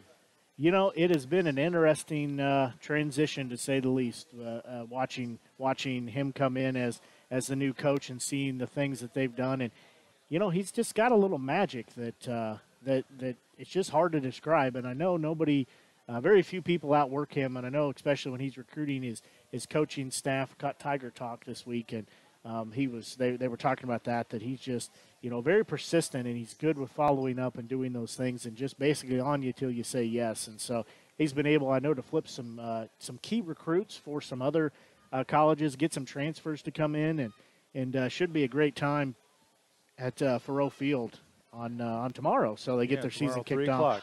Got the new AstroTurf in there, and all kinds of good things happening. And I just I think the hype's going to live up to it. I just hope it does. I believe for those who care about the uniform selection tomorrow, I believe it's what? Black jerseys, white pants, white helmets. Yep, that's what I saw too. Yeah, so that's what they're going to be. Look sharp. Yeah, they kind of have that retro fit too. And again, I don't know if our listeners keep up on that, but they've kind of chosen that little. It's a little bit of a retro fit that they've gone to, and we don't quite have the same depth of uniforms that some of the programs do, like Oregon or some of those other places, but the Tigers always look pretty sharp out there. And I think there are still tickets available, so if you're free tomorrow, don't have anything to do, it's a great way to spend your afternoon cheering on your Mizzou Tigers and helping them get their season underway. Still yet to see either team. So a lot coming from their head coaches. Of course, for the Eagles, 8th-year head coach Trent Tracy, he comes in today's ball game with a record of 50-3 for the Eagles, and then for the Bulldogs, I believe this is the 22nd year that Steve Haig has been with the program, but just the 9th as head coach, and his record is 52-28. So both programs having quite long tenured coaches and having good records under them as well.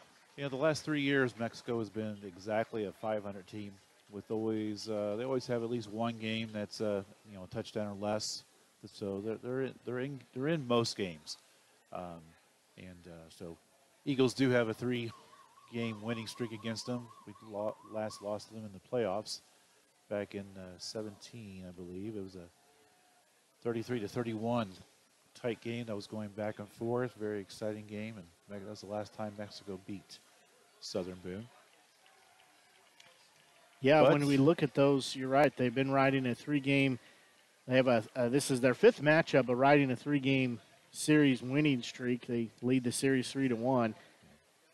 This is in my opinion, the best Mexico Bulldog team in the last 4 years. The last couple years, they seem to lack the spark on offense. And if you're going to run the flex bone, variation of a wing T type of an offense and run. You need to have some people that can break a tackle and go the distance, and they do have that. They have a couple good, nice players that do that, and number 30 and number 5 that we've talked about today. So definitely, their size guys. They're good too. They're quick. They fill the holes nicely on defense. So this certainly is a tough team for the Eagles to come up against.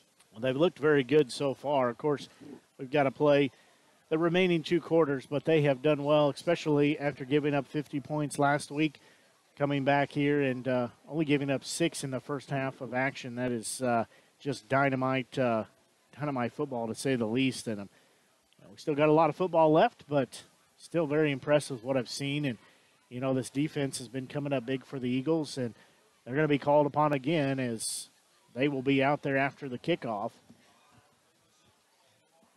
You said next week we'll be at home finally. We've had the 2-game road stand, and we'll be at home for 2 games. We'll host Booneville, and then we'll turn right around the next Friday and host Versailles. Then on the road at Eldon, and then at home for Hallsville and Osage, and then at Blair Oaks and at California. And then we'll get district play underway. As we said, this game, too, a little bit more on the line than last week. Last week, most teams were playing non-district games, but today, this is the first district game for both these 2 teams in Class 3 District 5 action, as really it's one that, as Coach Tracy had said, all games are important, but, here in the beginning of the season, you don't necessarily think about the district implications, but at some point it will be an important thing. That Class 3 District 5 looks like it's Osage, Mexico, Eldon, Southern Boone, Fulton, Blair Oaks, and Booneville. No surprises really on how the district lined out, but There's definitely, I think Blair Oaks is going to be the favorite until somebody comes along and knocks them off. Agree 100%. What certainly what's been interesting for the Eagles tonight is playing some different guys.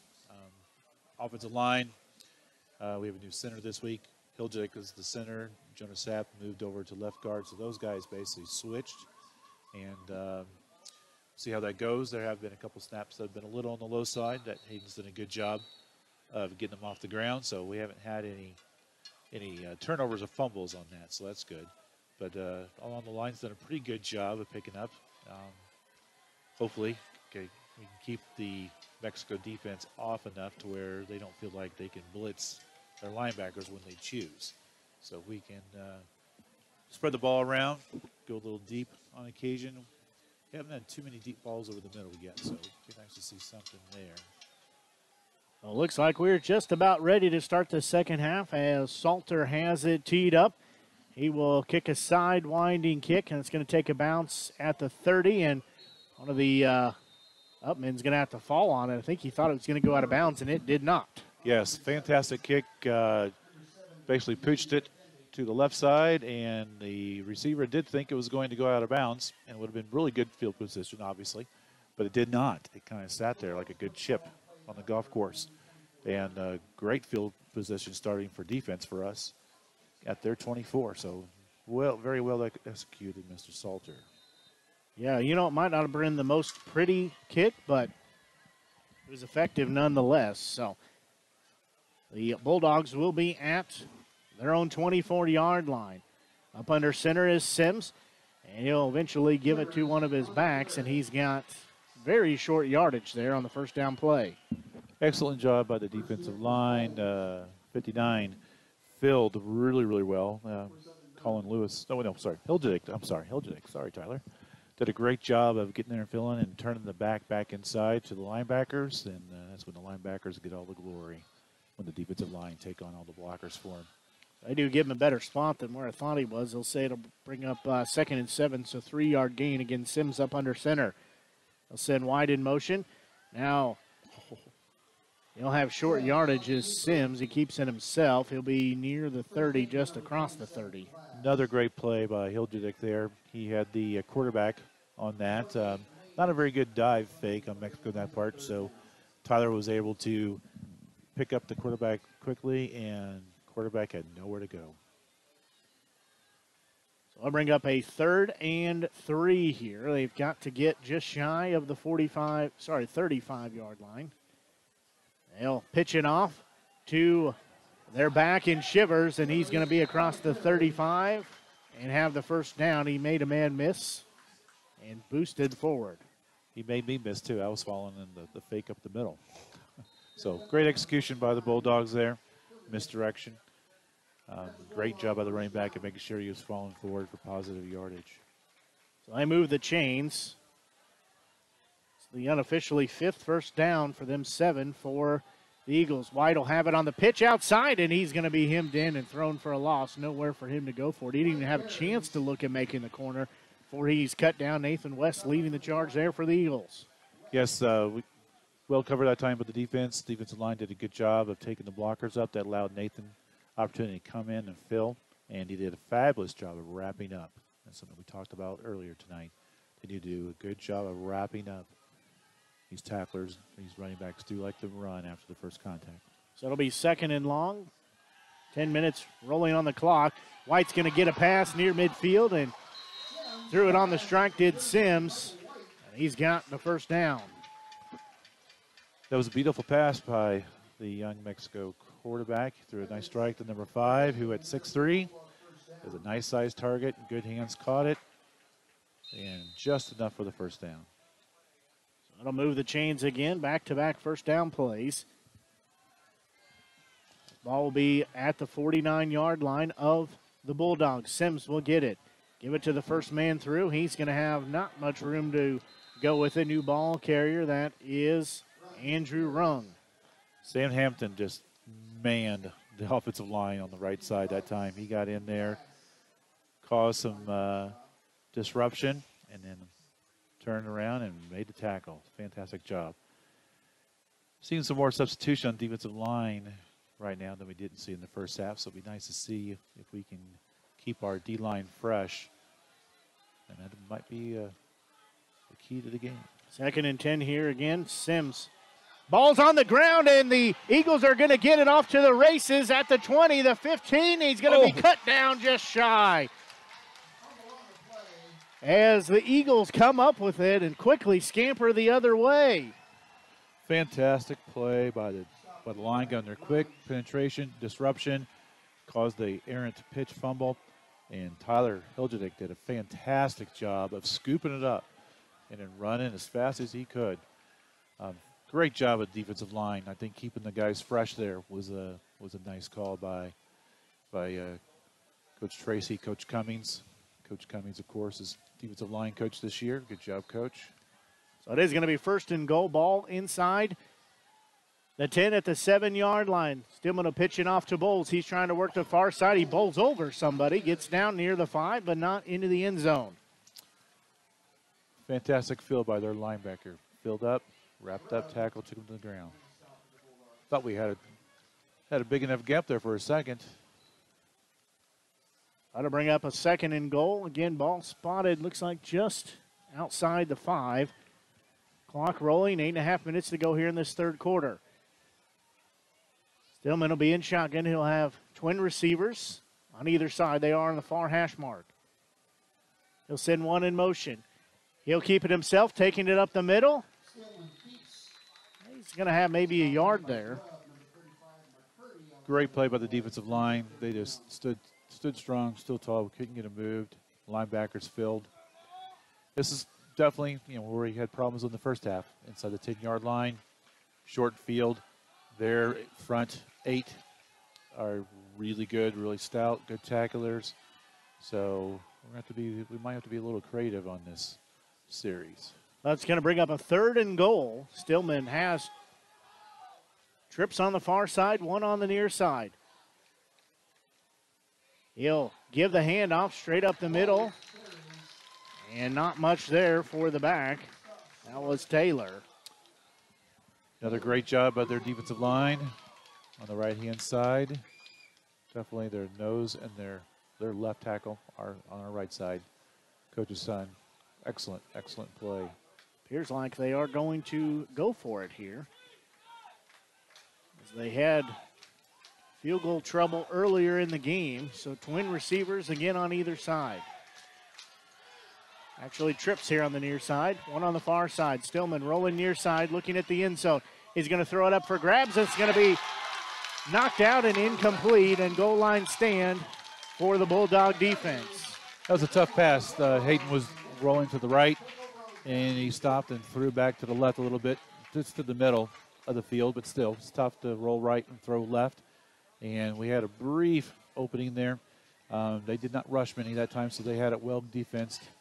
I think I only counted 4 people rushing that time on the Mexico. Offensive line did a good job of providing Hayden time to give him a chance to throw a nice pass, but just well covered by Mexico. So they will take over with their backs pretty much at the goal line, try to take it up the middle, not much doing there.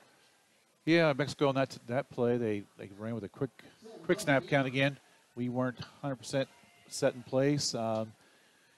Using your mental advantage there, you just held a team to no touchdown after 4 plays inside your 10-yard line, and they took that to their advantage and got 5 yards on a nice quick play. Good job. So to bring up 2nd and 5. Again, hand it to the second man through. That's White trying to get the corner. He's going to make one man miss, still making blockers shed. Ball comes out, but they're going to say he was down near the first down marker first. Oh, tough break. Here the Southern Boone County fans don't like that. Neither do the coaches. Yeah. Oh.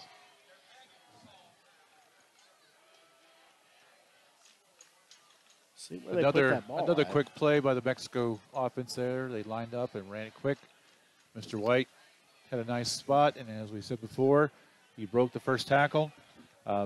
Baden has been doing a pretty good job of wrapping up and taking down so far, but that time did not. But thankfully the Eagles did. It is new set of downs. Ball carrier trying to work here on the near side again. Gang tackled by a host of Eagles here. Could not get the corner. He'll lose yardage, lose about 1.5 yards, 2 yards. Fantastic job by the Eagles there on that play. They very easily could have had their heads low after what they thought would have been a great break for them, but kept their heads in the game and did a fabulous job of knowing their assignments and getting to where they were supposed to go.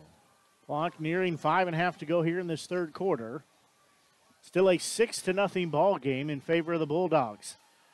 They'll take it on the outside. Quarterback keeper, he's got the first down before he's tripped up across the 25. Fantastic job on faking the dive. Two of our guys, including the end, converged on the dive man, and the quarterback had no one there. So excellent play by them. They do a great job running the fakes. So ball nosing the 25-yard line. This will be the 5th play of the drive so far. Again, started at their own 10-yard line. Sims goes up under center. Again, has some receivers on either side, and we have Laundry on the field and a false start. Yeah, offensive line false started there. I'm not sure if the snap was supposed to be quick enough or just lost track. False start against the Bulldogs. That'll back him up. It'll be 1st and 15. Clock stopped at 5 minutes exactly. Again, only a 6-0 ball game right now. Got some young players in on the Eagles defense right now. Come on, guys. Time to step up. So 1st and 15 again, Sims up under center. He's going to drop back, looking near side, has a wide open receiver. That's wide over his hands. Over his head, through his hands. That was 6 points on the board right there. Fortunate play for the Eagles that time. That probably their lack of passing and lack of practice time passing. The quarterback was off, and he was wide open coming out of the backfield. That's a 6'3", 6'3" person you're overthrowing too. Yeah, and that's really, we've seen these passes. They're either, on the money or they're over their heads, and quite a lot. I mean, we know they're going to run it, but their passing game not looking very efficient right now. Sims up under center. He'll drop back, same looking play. He'll pass it to his receiver. Yeah, the quarterback, in the preseason publications, their coach was talking about how they thought they were very high on their passing game with their quarterback, Mr. Sims. That he did really well toward the end of the year last year, as a sophomore last year, junior this year. And that was a quick slant. Nice play. Gained about, 8 yards or so. I don't have a 12 on my roster, so I don't know who caught that. Again, looking here on the near side, trying to get the pass. Coming out of it, he's going to have to roll with it as their quarterback, Sims, and he's going to be taken down shy of the first down. That was a 3rd down play. It'll bring up 4th down. Bowles closing the gap, wisely picking him up there and holding him for just shy of that 1st down marker. Much better coverage that time by the Eagles. They're trying to get the ball to Mr. White, number 5, who was well covered that time by, I believe, Salter, number 11. And then we had pressure, and the defensive end, the quarterback did a fantastic job of faking the pass, getting the jump, and he ran around and just a yard short. And it appears that Mexico's going to punt. They're in a punt formation, so. White's down here getting some attention on that left lower leg. I don't know if it's hamstring or what. High snap over the punter's head. He's going to have to go back, and he's going to get it off. Oh, wow. And it's going to almost hit one of the gunners there. And I guess when they say it rains, it pours, this would be a good indication as a high snap. The punter's able to get it off. What he was outside near his 20, if not inside his 20, and the ball ends up on the other 20 after a high snap over his head. Their coach must have found some 4-leaf clovers on that turf field or something. Apparently. Crazy luck. And you're right, number 5 is getting some attention. I don't know, hip flexor maybe? Yeah, I can't tell. He's holding on to the Gatorade jug. And they're working either on his hamstring, his hip flexor, lower back, something, his hip, something back there. But he is in some discomfort down on the sidelines. And they're attending to him. So we're going to pause and take a quick break and then be back as a hydration break called. So we'll pause and be back. You're listening to exclusive coverage Eagle football on the Show Me Sports Network. Riverwalk Christian Academy has been providing a strong biblical foundation and academic excellence within a Christian environment for more than 15 years. Located in Jefferson City, Riverwalk Christian Academy offers kindergarten through 6th grade that prepares students to impact the world for Christ. Average class sizes are just 16 students, with the student body comprised of families from over 30 area churches. Kinder prep offerings include 3 and 5 full-day sessions, with kindergarten offering half-day and full-day programs. To find out more about Riverwalk Christian Academy, call them at 573-634-3983. Receivers either side. Stillman in shotgun. He'll drop back, looking far side, looking for Glass over his head. Just out of his outreached hands. That was well covered by their secondary and linebackers. They only sent the 3 down linemen. That did give Hayden plenty of time to throw the ball, but it was well covered, and the ball just had to be in the right spot, and it was a tight window for him to get it in. But nice try. Almost had it. That'll bring up a 2nd and 10. Eagles trailing 6-0. 3:23 left here in this third quarter. Get twin receivers either side. Stillman gets it, pitches it off to his back on the far side. That's Taylor. He's got short yardage, falls forward, gets a little more. Defense that time blitzed their outside 2 linebackers, which unfortunately was where we were trying to go. Good job filling in. And Mr. Smith did gain 5 yards or 4 yards on that. They'll get the play call in from the sidelines. 3rd and 5.5, 6 yards. Got to get to the 30-yard line to move the chains. They'll send Glass in motion near side. He'll get the screen pass. He's got some red jerseys, though, to get around, and he will not. He'll be taken down hard from behind just across the 20.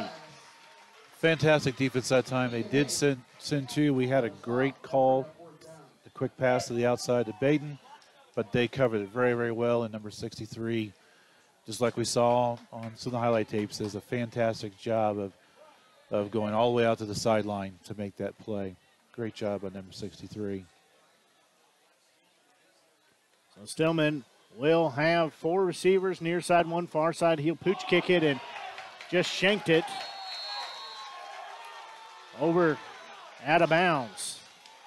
That was a quick kick. You got to think the previous punt was in his mind a little bit there. Quite possibly. The snap was fine. There's no reason to get in too big of a hurry. They weren't rushing. They sent maybe 5 on that time. So they didn't go after the block, so they played it fairly conservatively. They're going to put it out at the 26-yard line. So that was, a punt of about 6 yards? If even that. So the defense is going to be called upon again as short field ball at the 26-yard line of the Eagles for the Bulldogs. Sims will go up under center. He'll give it to nobody as ball's on the ground. Nice job of Glass to get through there and knock it out of Sims' hands, and they were able to recover it, but it'll be 2nd and long. The defense trying to stiffen up here. Defense did a great job of knowing their responsibilities. Jonas Sapp took the dive man, laid Baden Glass to take the pitch man. To the quarterback, got enough pressure, and we had the pitch man covered as well. So good job on the defense. Very good job. So that'll bring up a 2nd and long here now. As he'll throw it on a little pass over the middle, just dumped it off to his receiver. Yeah, it looked like one of those jump, quick slant passes. That's Connor Johnson made the catch. Yeah. Nice quick hit, but still, due to field position, not much of a gain. And number 5 still has not returned to the field of action at this point. Yeah, you know that you're probably not going to get much yardage there, but you do that just to make them respect what you're doing. And the trainer is down, again, working with White on the sidelines. So dropping back is Sims. He's looking for the corner of the end zone. Overthrew his receiver, number 12. I don't know who that is, mystery receiver. Here the crowd wants a flag, but step for step he was defended there, and that pass incomplete. Great coverage by the secondary that time, and really a really good pass, actually. It was where it needed to be. So, yeah, good pass, good job. Good job by our secondary that was well covered. I think that would have been Austin Evans, I think, might have been on the coverage of that guy, I believe. So it is 4th down. Again, trying to get the Eagles to jump off sides. Going to have a timeout called. So the Bulldogs will burn their first time out of the second half. We'll pause and be back. You're listening to exclusive coverage, Eagles football, here on the Show Me Sports Network. Perfect, right? Actually, we were thinking of Rome. I know an agent there. Look at this view.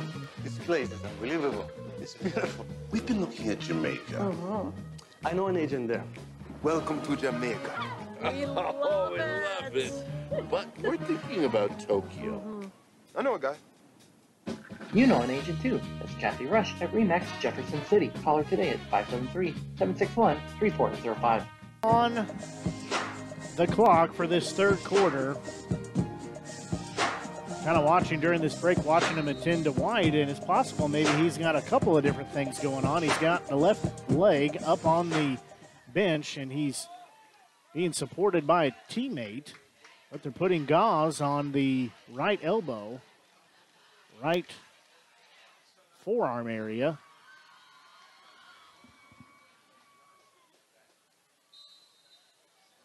So it'll be 4th down here as Sims up under center again.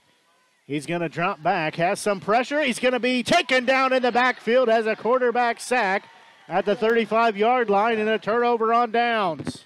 Tyler Hiljic did a fantastic job there. He was not blocked at all, so he was disciplined. He kept as deep as the quarterback, didn't get too deep. Made a sound tackle wrapped up. So fantastic job of the defense.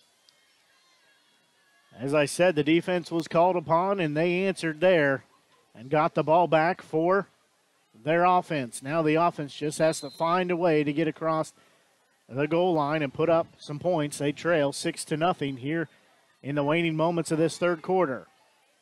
They'll start on their own 36. So twin receivers either side. Stillman in shotgun. He'll get the snap, roll to the far side. He'll pitch it off to Smith, and he'll make one man miss, make two miss, be tackled after a short gain just shy of the 40. Great decision there by Hayden. The linebacker was blitzing, came in from the outside, and Hayden pitched it right at the perfect time. Nice, great play, well execution on both sides because the defense, like we said before, does a great job of pursuit and held them to only a 3-yard gain. Yeah, Hayden was almost in the clutches of the defense there before he made the pitch. Trip receivers near side, one far side. And Stillman gets the snap. Quick pass off to Glass over here, makes one man miss. He'll be taken down, though, and lose about 1.5 yards. Defense just closing in quickly. This defense right now for Mexico is really textbook on getting to the ball quickly, doing a great job of wrapping up and having multiple guys just in case. So fantastic job of the defense. So we're going to take a break as that ends the third quarter of play. So we'll pause and be back with our fourth and final quarter of regulation. We'll pause and be back. You're listening to exclusive coverage Eagles football here on the Show Me Sports Network. The following public service announcement is brought to you by the Eddie Gaedel Society, Jefferson City Chapter 10, doing little things to make a big difference. Want to make a big difference in your community? Be kind to others, drive safely, and put litter in its proper place. Join us in celebrating Eddie Gaedel's historic Major League appearance as a member of the St. Louis Browns by doing something nice for someone today. Take a walk, Eddie. They have a third down.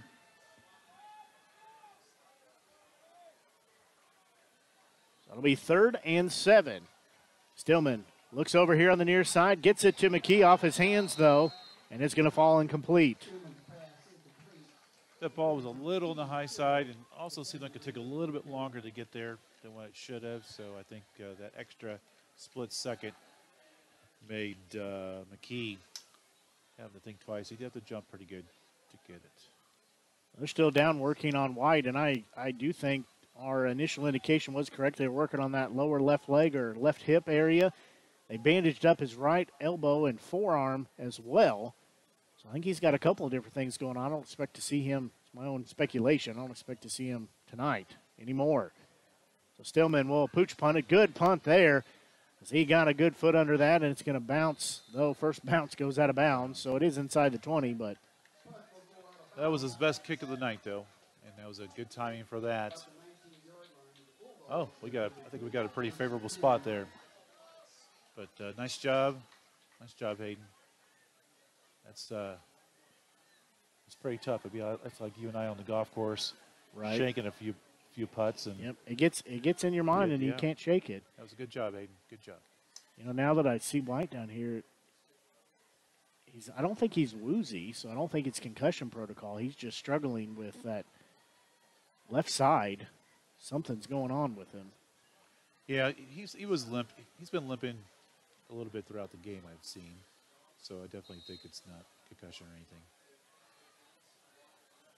So it will be Bulldog football as they have it at their own 20. Give it to the first man through, and he's quickly up, has 11 yards. Everybody bid on that. That was ball carrier Jaden Hatfield. That was the quick dive play to the fullback, and he ran it perfectly. Hit it hard pretty quick, stayed low. Caught the defense napping a little bit, I think. So they'll have a new set of downs. Ball across the 30. Again, same play, straight up the middle on the quick dive. Still going. He'll be thrown back. But he did pick up a few yards there. Give him about 4. Better job of the defense there, recognizing what the play was. So good job, guys. And as you can see, for both teams, it's kind of tough to get the same play to work as well the second time as the first time. So it'll be 2nd and 6. Ball spotted at the 35-yard line. Eagles defense has to come up big again. Again quickly with that first man through, and he's going to be off to the races, and he's off to the house at the 20, the 15, the 10. He'll be cut down right there. That's a touchdown-saving tackle inside the 10, trying to see which Eagle tracked him down. Just, 30 play in a row, run a dive right up the middle. Usually you run that to set up bigger things to the outside, but they don't need to. It's worked out very, very well. Good run, hit the hole quickly. Eagles have substituted some defensive line, get some fresh bodies in there. Carter Salter chases them down all the way from the other side. So it'll be ball inside the 10. They're going to give it straight up the middle. Not much doing there. All right, defensive line, time to stiffen up here. Linebackers, fill your holes, know your assignments. Ball spotted at the 5. Sims again goes up under center. Almost puts his butt on the ground. They'll give it to the second man through on the far side, and that is a touchdown. That is a 5-yard touchdown run for Andrew Rung. Yeah, the Bulldogs that time after, 4 plays, 4 dives in a row to the right side. Fake the dive to the right, counter back to the left. Big, huge hole. Great job to their offensive line, and he just walked in pretty much untouched.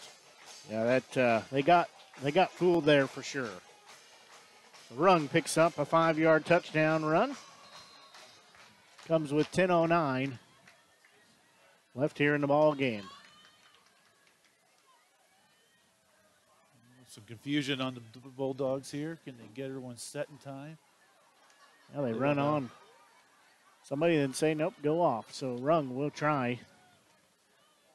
The PAT, good snap. Kick is blocked. It'll be no good. Looked like that was Bradley Smith. Got in there maybe, or was that Bacon Glass? Couldn't tell from our angle here, but either One of the way. twos. Yeah. One of them gets credit for a blocked. It was Baden. I thought it was possibly too tall for Mr. Smith, but yeah, great job, Baden. So we'll pause here and be back as the Eagles will get the kickoff. They trail 12-0. We'll pause and be back. You're listening to exclusive coverage of Eagles football here on the Show Me Sports Network.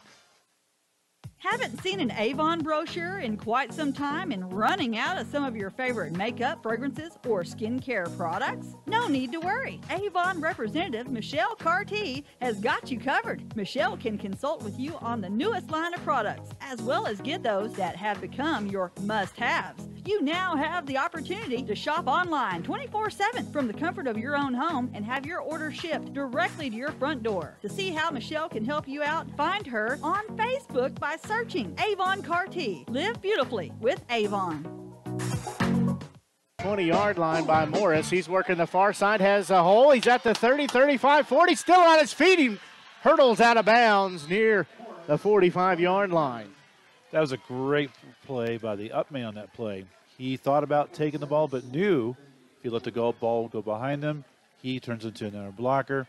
And we have one of our two desired return men to pick the ball and made something happen of it. So that was a great play by the up man of not picking that ball up and letting it go behind you. So great job by the special teams there. At the 44-yard line. They do spot it at the 44, so great field position for the Eagles. They're still in the ball game, but time quickly winding down. And Stillman looks near side, looks for McKee. He goes down to get it at one knee, and he's going to be taken down where he caught it, just shy of the 50, so he'll pick up about 5 yards. Nice, good, quick pass to the outside where they have some room. Unfortunately, the ball was a little on the low side, so McKee had to catch it with his knee on the ground. And good discipline by the cornerback by not taking them out with a big hit. Yeah, these corners they give up quite a bit of cushion. So Stillman again has twins on either side. He'll be in shotgun. He'll give the handoff. That is Taylor, and he's cut down for a half-yard loss. Fantastic play by their outside linebacker. Came up and took the hit. I'm starting to notice that, at least on that time, the cornerback was only about 6 or 7 yards off instead of the 10 that he has been playing. So maybe these short passes are getting them to come up, cheat up, and maybe we can go over the top. So to bring up a 3rd and 5 here. Clock under 9 minutes to roll here in regulation. The Bulldogs leading 12-0. Trips far side, one near side. Stillman gets the snap. It was late getting to him, but he got it. Has some pressure, rolls far side, looking down for his receiver over his head. Glass had the defense beat by a step and a half. And the pass was over his head. Good pressure that time for the Bulldogs. They sent 2 or 3 linebackers in. Hayden was rolling to the right, and he had the pressure, so he had to get rid of the ball and just did not have a chance to throw on a solid base. Just overthrown. Baden had, like you said, Baden did have a step and the height on their defensive back. Southern Boone 1 of 8 on 4th downs so far in the game. So either 9th, 4th down they faced. They are going to go for it. And Stillman, quick hitter to McKee. Off his hands, threw it behind him. Turnover on downs. Yeah, that time very similar to the first down play we had, throwing the out. Offensive line did a good job of blocking the rush that was there. Just a little bit to the outside, and I think that time, number 30 being a little closer than he had been initially might have also caused a little bit of that throwing the ball to the outside, because they do play inside out on their cornerbacks. So the defense again called upon here to get the ball back.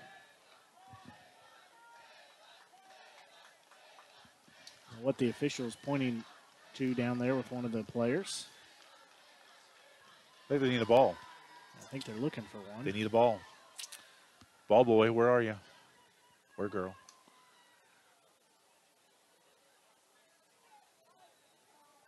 So they finally have one.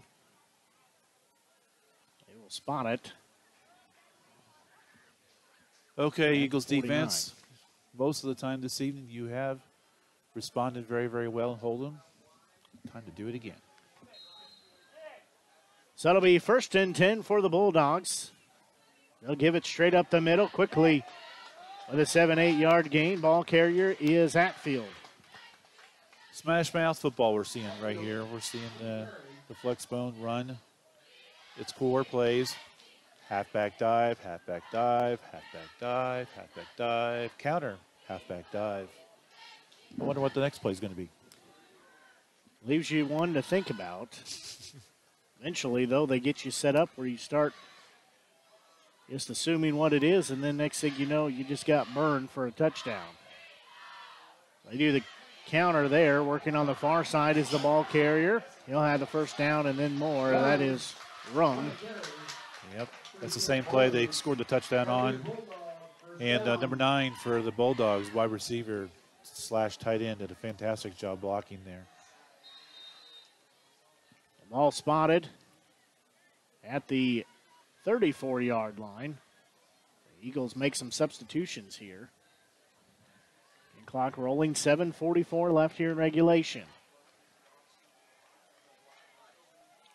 Sims has 3 backs in the backfield. He'll give it off to the first man through. That's Hatfield, and he is tackled close to the first down marker again. At this point for the offensive line, they're in the zone. They know who they're blocking. They mentally are feeling really good, very positive about themselves, and they're just whipping up on our guys. We are substituting on defensive line quite a bit, so hopefully we'll find the right combination to do things. I'm sure Coach Garris will make a good call here to stop this freight train. Line of scrimmage at the 25. In Hatfield goes straight up the middle, falls forward, first down. Begenglass did a fantastic job that time of making sure who had the ball. And he saw they had the ball. The dive man had the ball, and he went in and made a tackle. But again, that was a good, if it wasn't for him, it would have been another 7, 8, 10-yard play.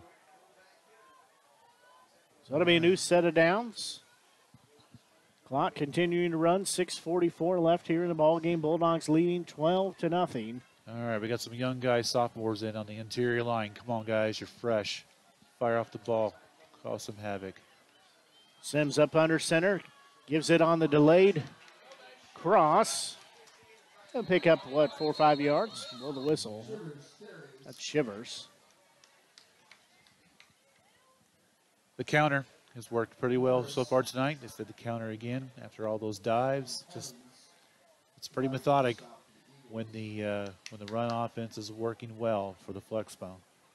Next would be a rocket toss possibly. Ball on the 15-yard line.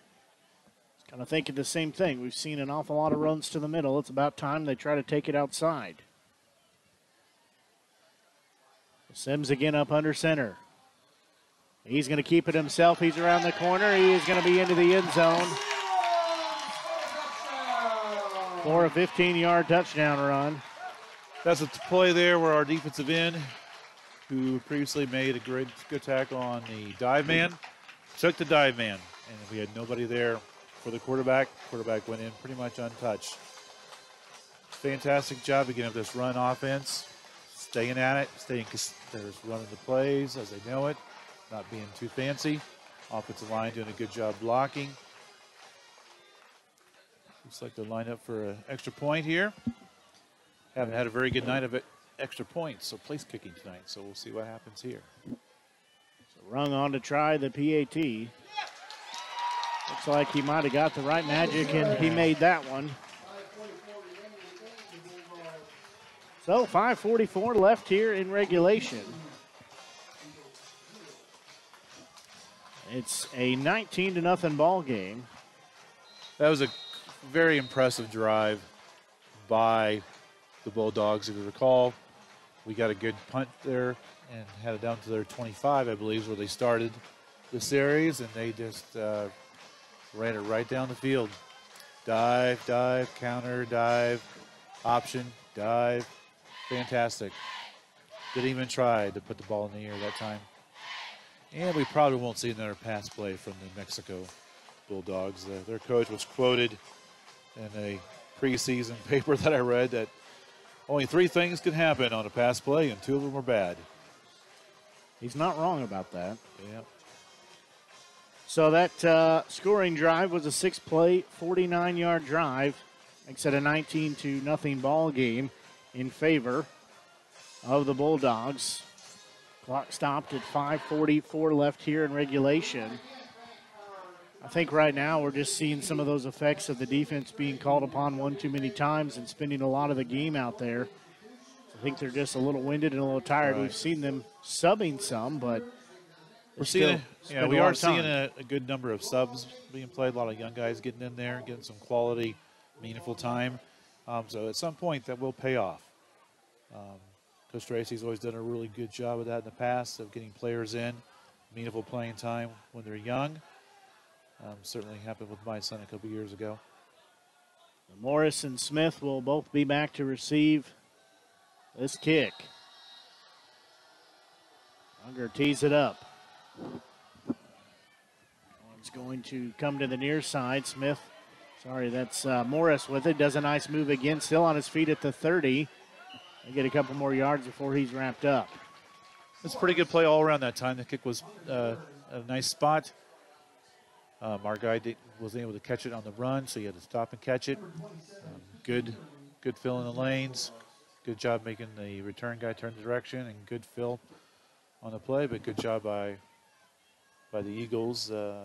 Chase Morris there doing a good job of getting as much yardage as possible. The ball will be spotted at the 32-yard line of the Eagles. So I have two receivers near side, one far side. Southern Boone County really needs to try to break this goose egg on the scoreboard. Stillman drops back, looking for his receiver. He's got Morris, hits him in stride across midfield, across the 40, down near the 35. Fantastic throw. If you recall previously, had a long play to Baden. They overthrew him. This time was right on the spot. Offensive line did a great job of giving them plenty of time to throw the ball, and that could be a nice momentum play. Morris comes off, though. He's favoring, didn't put hardly any weight on that left lower leg as he got rolled into on the tackle, so he's getting attention from the medical staff. Stillman drops back, looking far side. Going to the far side, he's got a receiver. Open, touchdown! Hit his receiver in Kellen Ash for the touchdown. It goes as a 32-yard touchdown strike and breaks that goose egg on the board. Fantastic play there. The offensive line only had to block 3. Mexico looked like they were playing more of a prevent defense, and we know what a prevent defense does. Doesn't prevent anything. So great job on offensive line blocking those 3. Great throw by Hayden. Great catch. Great play all around. That's 3 plays, takes them 68 yards and puts them in the end zone. Salter's kick up is good. And they have still some life in them as they trail 19-7. We'll pause quickly and be back as you're listening to exclusive coverage of Eagles football here on the Show Me Sports Network. Attention class of 2021. It's time to think about your future. It's time for you to take action. It's time to apply to State Tech. But you better hurry because space is filling up fast. In fact, more than 85% of our seats will be filled by March. So don't delay and find out firsthand why State Tech is ranked the best college in the country for the 2nd year in a row. And we are proud to be known as the employer's choice. Apply today at statetechmo.edu.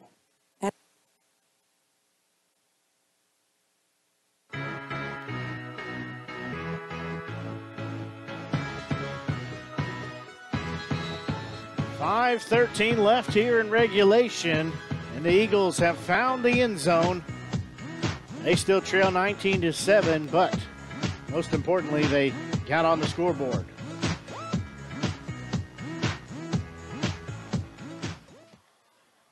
So they still trail, but they will come out here and kind of wonder, do you see any maybe an onside kick or anything like that? Well, Mexico's definitely looking for it. They got 10 guys within 10 yards of the ball, so I can see kind of pushing it just beyond them. So they are going to try to onside kick it, and it will be recovered by Mexico. Yeah, those are quarterback Sims out there, so had their hands team on the kickoff return, looking for the onside kick, and they were correctly in what was executed. I imagine we're going to see a lot of dive, a lot of counter at this point. Do have some fresh defensive linemen in. defensive end that I have not seen out there before. I have seen him once. I don't think young, so I don't think we'll see it through the air. No, definitely not. No reason to. It stops the clock. This keep it on the ground, keeps it rolling as 5:13 left here in regulation. A 19-7 score in favor of the Bulldogs. They will hand it through. Fake the handoff, pitch it off to Shivers, and he is able to get out of what would be dead to rights for a loss and picks up 3 yards. 2 Eagles were right on him on that pitch, but it did not wrap up. And like we mentioned before earlier, these running backs have a good knack of keeping their feet moving, and they're not going to be taken down by the first hit.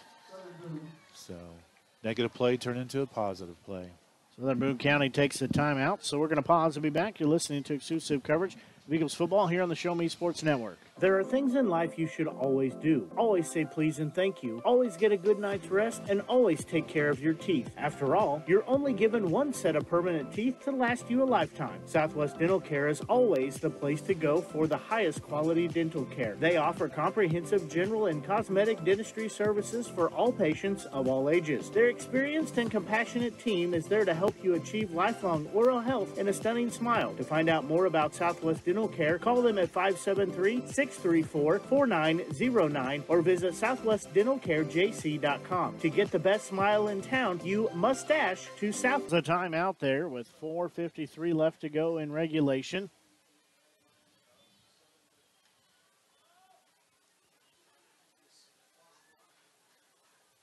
It's a 19-7 score. Bring up 2nd and 6 for the Bulldogs. Sims will go up under center again. Squats down, not quite as low as we've seen him all night. Gives it to the second man through, and he is taken down in the backfield. Nice job of Donegan to take his man and drive him backwards and be there for the tackle. Good job on the defense there, knowing their responsibilities. The backside linebackers got to stay home just in case that counter comes. You can't expect to make it that dive tackle. You got to let your other guys do that. So stay home and play that. And at this point, they could probably think they're not going to see a pass. So they could probably defend the run a little bit more than what they normally would. We'll see if we have another timeout called. The clock is stopped. Okay, another timeout. So the clock should say 4:40. Yeah. There will be another timeout. Southern Boone County trying to preserve some of the clock left. They are down 2 scores at 12-7. Sorry, they're down 12 and 19-7 with 4:40 left. Despite being down those 2 scores, they're still within this ball game. They can get a stop here. Definitely can see. Like I said, the Mexico coach, from what he's talked about in the papers and stuff, that I think we're going to see another run. So I think the defense might as well sell out for the run. Coach Gares, go for it. I agree. Yep, I think it's going to be another run, probably up the middle. If I had to guess where it's going to go, I would say up the middle.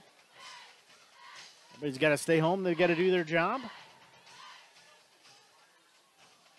And then that would bring up a 4th down, and I don't know if they'd punt it or go for it. Yeah, they would punt. Remember, they punted before with 4th and 1 on their 40-yard line at the 50. Where they're at, it'd be trying to coffin corner kick it, too. Pin the Eagles back, but they were able to score on their last drive in just 3 plays. It's a 3-play, 68-yard drive, capped off with a 32-yard strike from Stillman to Ash. So 3rd and 8. Here on the near hash, Eagles almost jump, but they dodged a bullet there and do not make contact, so they're able to get back in time. Sims again checks. Now they'll hand it off. He'll fake it to keep it himself, and he's got near the 1st down, and he's going to have the 1st down in 2nd and 3rd effort. They will push him back, but nobody wanted to tackle him, and he will move the chains. Another great play by their offense. That time our committed to the dive play. That's happened before.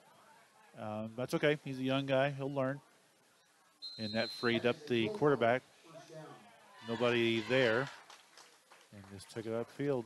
You see Morris back out there, so they got him attended to after he came up limping and went back and, well, jumped off sides. That time.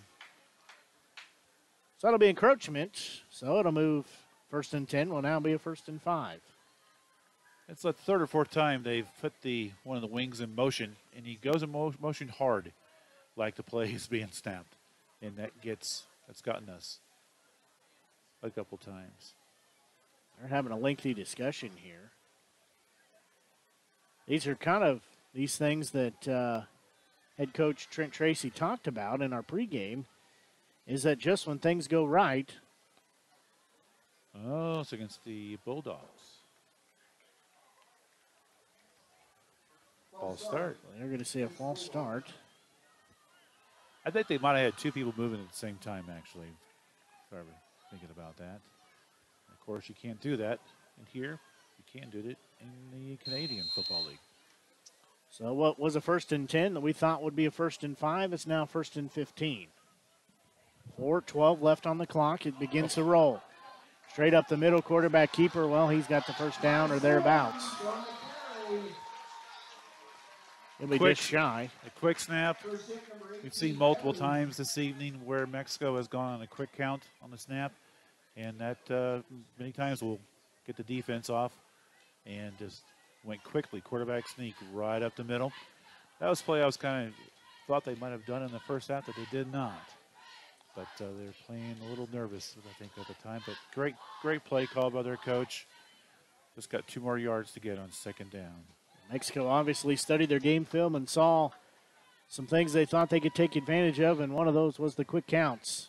And quarterback will keep it straight up the middle, falls forward, picks up enough for the first down. That time, I'm not sure if we were lined up correctly or not. We had a big gap, that was a big hole. It was almost outside shoulder on the guards. So that was just too big of a hole to leave. And I believe that very well could have been a quarterback making that decision to do that play. We'll see if we close that gap in a little bit more this time. See the Bulldogs start to take as much time off the clock as possible. Play clock down to 12. We're at 3 minutes to go exactly here in the ball game. Eagles trailing 19-7. Sims goes up under center. Gives it to the first man through. He's working the far side. That's Hatfield. He's trying to get the corner. He's going to do a spin move and get into the end zone for a touchdown. He takes it from 20 yards out. This is a great play again by the Mexico offensive line. Holes were there. The running back was able to get to the outside pretty easily, up to full speed. And then it was just a game of angles, and we did not have that on our side. He takes it in from 20 yards. That caps a 52-yard drive. Coming on to try the PAT is Rung. Snap is down, kick is up. Missed it left. Looked good enough, but it took a left turn and decided it was not headed through the uprights. Looked like some of my golf drives. So that takes us to 2:42 left here in this fourth quarter. The Bulldogs extend their lead 25-7. Now we'll pause and be back. You're listening to exclusive coverage of Eagles football here on the Show Me Sports Network. As a former veteran, for 2 years I tried to get my disability and nothing worked. Then I called Wes Swanigan, and he got the results that I really needed. I hear stories like this all the time where people are overwhelmed with the system. As a former Social Security attorney, I will help you get the benefits that you deserve. Russ Swanigan lives and works in mid-Missouri, and he's here to help you. The help you deserve for the benefits you've earned. The law offices of Russ Swanigan. PAT attempt. Morrison Smith will be back to receive the kick. It's going to go here on the near side. As taking it, actually that's Glass with it. You have short yardage. So he's checked in and returned that.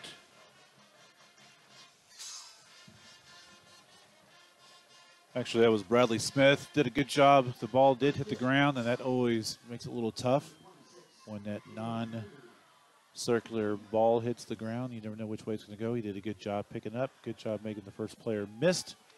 But as Mexico's done most of the evening, done a good job of filling the lanes and wrapping up and making good tackles. So ball will be at the 30-yard line. We have whistles again. Well, the Bulldogs take a timeout. 2:38 left here. We'll be interested to see if Mexico continues to play kind of a sort of a prevent defense where they just rush 3, which gives Hayden plenty of time to see the field and throw good throws. Or if they decide to rush a linebacker or two, if it wouldn't even, if they were to rush 5, I think that would probably cause enough disruption. But we'll see what happens here. Clock stop, 2:38 left here in the ball game. 25-7 your score. Bulldogs over the Eagles. Still see White down on the sidelines after he took a couple of injuries. He has not returned to the ball game. A left leg or hip injury and an injury to his right elbow and forearm. He has not made his way back into the ball game. At this point, he most likely is done for the night. I don't see why you would bring him back in. No, and they've done a fantastic job of rallying without him. A lot of players have stepped up. We hadn't seen number 10 do much of anything on offense yet until that last touchdown. So they're playing very, very well. So we'll have empty backfield as Stillman will take the shotgun snap. He's going to roll here to the near side. He's looking downfield. There's holding and no call. Umpire goes down. He ran into. They did rush only 3 again, which gave Hayden plenty of time to survey the field to make the throw. Well coverage. Again, when you got 8 people covering 5 wide receivers, they had it well covered. Maybe a little bit of a hand check to the lower back on that, but with only 5 officials, and the one closest to it was on his way to falling down, didn't get seen. And keep in mind, folks, there's like 7 referees, officials for an NFL game, and we know how often they misplay. Right. So plus, they got instant replay, people watching in the booth, and all kinds of things that you don't see out there. That was intended. That pass was intended for Smith. They're going to send 4 or 5. They're sending 5, and then we ran the tunnel screen. So we got the screen off. As with it is McKee, and he is going to be leveled. You hear the crowd react to that. He is leveled across the 40. He's going to get up. I think he's okay, but he is going to feel that tomorrow. Yeah, that was a fantastic play call on offense by Long and Tracy, whoever was making the call. That screen pass, they sent 5. We got there, good catch, but just a great tackle by their Kanye Nunnally, who looks very similar to number 5. Yeah, that was dialed up. Yeah. Dialed up exactly. So, again. We got 2 guys moving. That's going to be a flag. Yep. That's pretty easy to call as they were running towards each other, and that is unfortunate because that was a good run there by Bradley. Got across midfield to the 40, but like we mentioned earlier, only can have 1 person moving at the time of the snap. That's how the American football is run. If you watch any Canadian football league, they'll have a whole bunch of people move at one time. That's kind of crazy. Yeah, it is frowned upon here to have more than 1 person in motion. They will let you, but 99 out of 98 times you're going to get the flag. Yeah, I like your math on that. So we'll back him up. Clock stop, just under 2 minutes to go here. 25-7 your score. Hopefully you're enjoying tonight's broadcast here on the Show Me Sports Network. Blake Gazaway with you, joined tonight by Mike Freeze. Looks like they're up. Well, they had 2 safeties at one point. Now they're bringing them back up as an outside linebacker. Send Smith in motion, keeping it up the middle is Stillman, and he's going to be cut down at the 40, so he will gain about 3 yards. Yeah, good field by their linebacker. There was a nice size hole, but the linebacker fielded it pretty well. Coach Tracy did mention during the pregame show how they worked on their linemen, working on getting to the linebackers, but it is very, very difficult to get to the linebacker, especially when the linebackers are playing 4 to 5 yards deep. So all verticals again. 5 wide receivers. Stillman looking far side, just threw an interception, and that is going to be taken back to the house. Is that 13? 23. 23. I can't see that other number. So 23. That's Rung. Takes it back on a 40-yard touchdown return on a pick 6. Mexico did send a linebacker blitz that time, so to put some extra pressure, something that I was kind of expecting that they would do at this point. Just can't let Hayden have all day to throw the ball, so they decided to rush somebody, and the pressure caused that errant pass. So 6 points put up on the board by way of a pick 6, a 40-yard pick 6. Rung will be on for the PAT. Snap is down, kick is up. Kick is good. So with that, it's now a 32-7 ball game. We'll pause and be back. You're listening to exclusive coverage of Eagles football here on Show Me Sports Network. Riverwalk Christian Academy has been providing a strong biblical foundation and academic excellence within a Christian environment. Well, I think that's probably about the final nail in the coffin for our ball game here. And it's just too big of a hole for the Eagles to come out of. Still a good opportunity for some players to show what they have get it on video. Play hard. I think we got a different kicker now, too. Yeah, this is... He kicked it straight away. Yeah, not bad. Morris will return it straight up the middle and quickly closes in. And kicker in on the tackle even. And that's a big kicker, too. He's a big boy.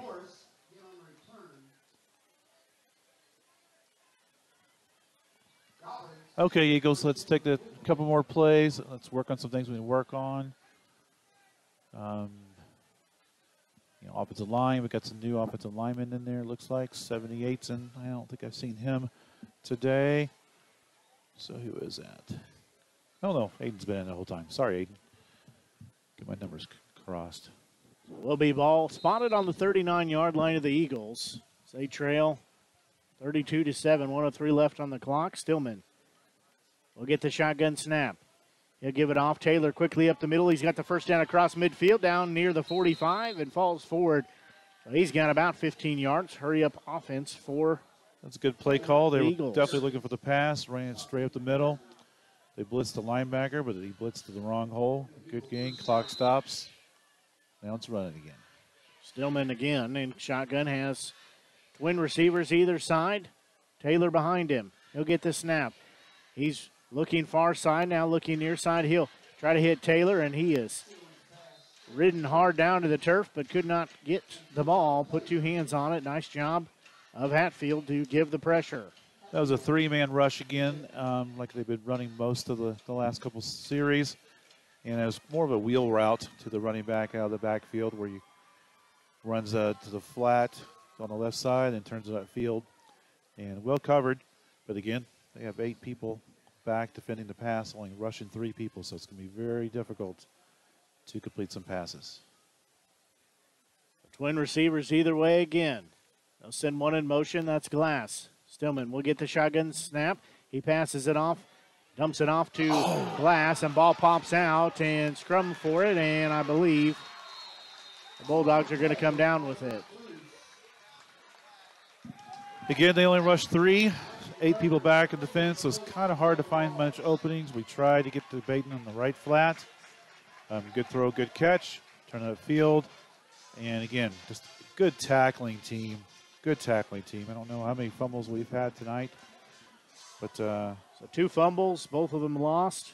2 fumbles for Mexico. They've lost 1, recovered 1. Yeah. Just a really good defensive team. Good tackling. Looks like they're going to victory formation, taking a knee.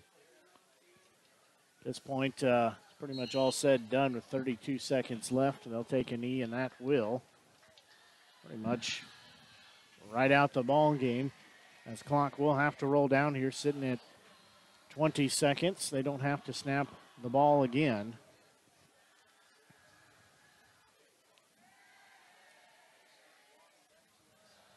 Clock rolling 10. under 10 seconds. As Mexico is going to move to 2-0 on the season. And for your Southern Boone County Eagles, they drop to 0-2, and that does it for our ball game. As the final comes by way of 32 in favor of Mexico and 7 in favor of the Eagles. We'll pause here and be back with our postgame show as you're listening to exclusive coverage of Eagles football here on the Show Me Sports Network.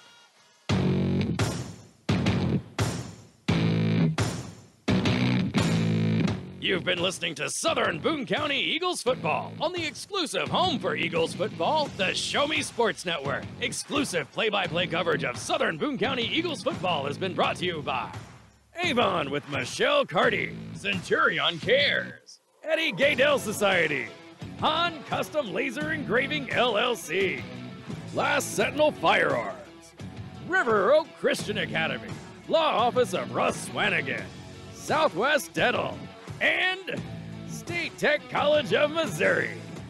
The biggest and absolute best coverage in mid-Missouri continues as you're just moments away from the exclusive postgame show. You're listening to exclusive coverage of Southern Boone County Eagles football on the Eagles Radio Network. Perfect, right? Actually, we were thinking of Rome. I know an agent there. Look at this view. This place is unbelievable. It's beautiful. We've been looking at Jamaica. I know an agent there. Welcome to Jamaica. We love it. But we're thinking about Tokyo. I know a guy. You know an agent too. That's Kathy Rush at RE/MAX Jefferson City. Call her today at 573-761-3405.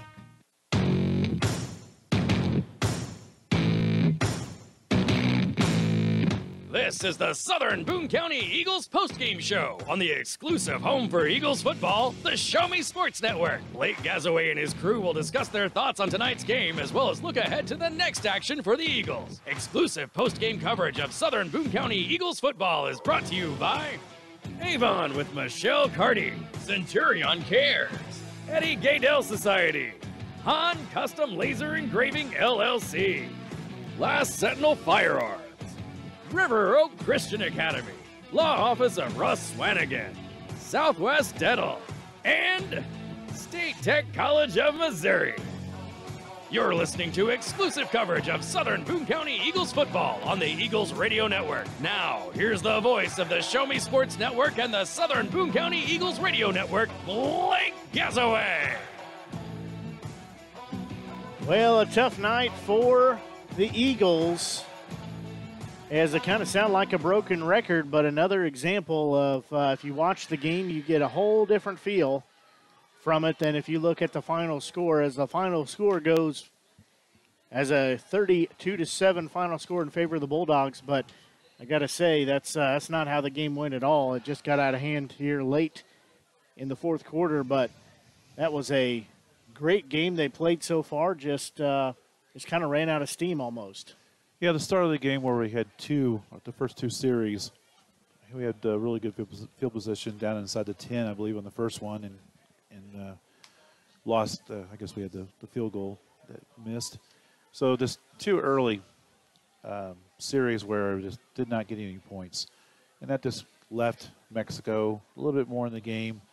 Because if you remember, as far as the program attitude-wise, we've been the more winning program the last few years. So whenever you have a program that hasn't had quite as much success, if they stay in the game long enough, they get the confidence, and they're such a physical team because of their rushing. And once they got to have some success with that and pounding the ball in the second half, it basically just wore us out. And hats off to Mexico Bulldogs. Like I said earlier, I think this is their best team they've had in a few years. Maybe as good as what they had back in 2017 when I think they went 8-4 that year and beat us in the district playoffs. So real solid team. Fairly good fundamentally wise. They have more than just number 5. We saw quite a few guys running the ball that were doing a really good job.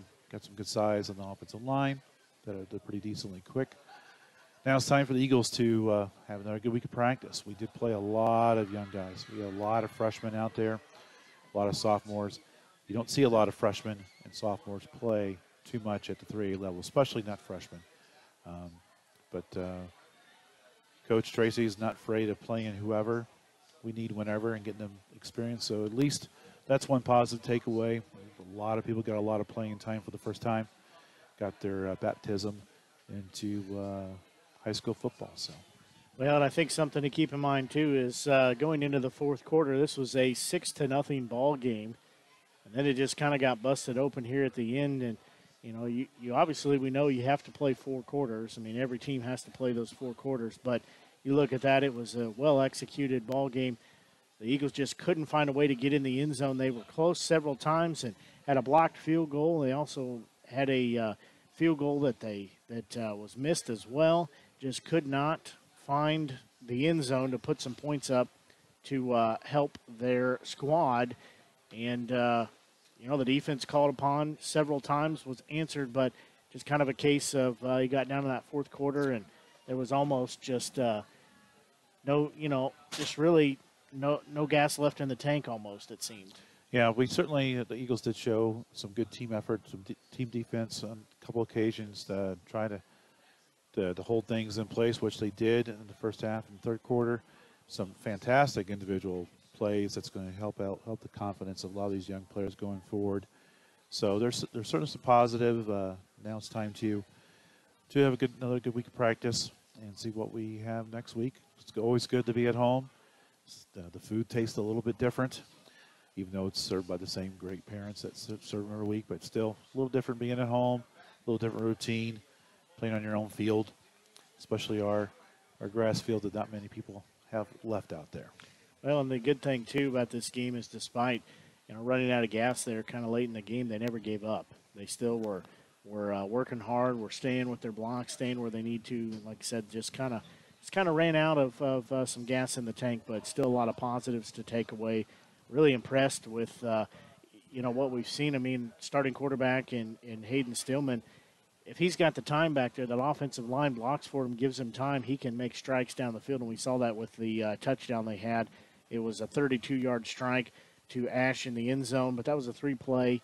It ended up being a drive that was 3 plays and 68 yards in total for the drive. And, considering he only threw, I think, 19 passes last year for the whole season, did Stillman. He had 17 last week, so he's looking very good. Very impressed with him, but just couldn't quite articulate it into points on the scoreboard. But like you said, got another week of practice, get some things under them, and I think really what sums it up probably the best is what Coach Tracy had said is that even though they're not freshman players, they're not sophomore players, some of them are juniors and seniors. A lot of them are out there. They still didn't have a lot of varsity starts.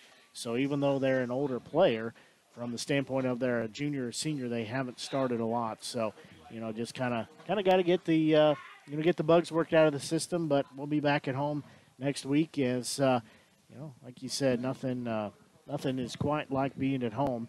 And Booneville comes to town, so I know you've got kept an eye on some of the other games going on. Any other changes to those? Yeah, I got some scores. I don't have anything on Booneville. They're playing at Holden, which is far away. Osage was winning against Moberly 12-0.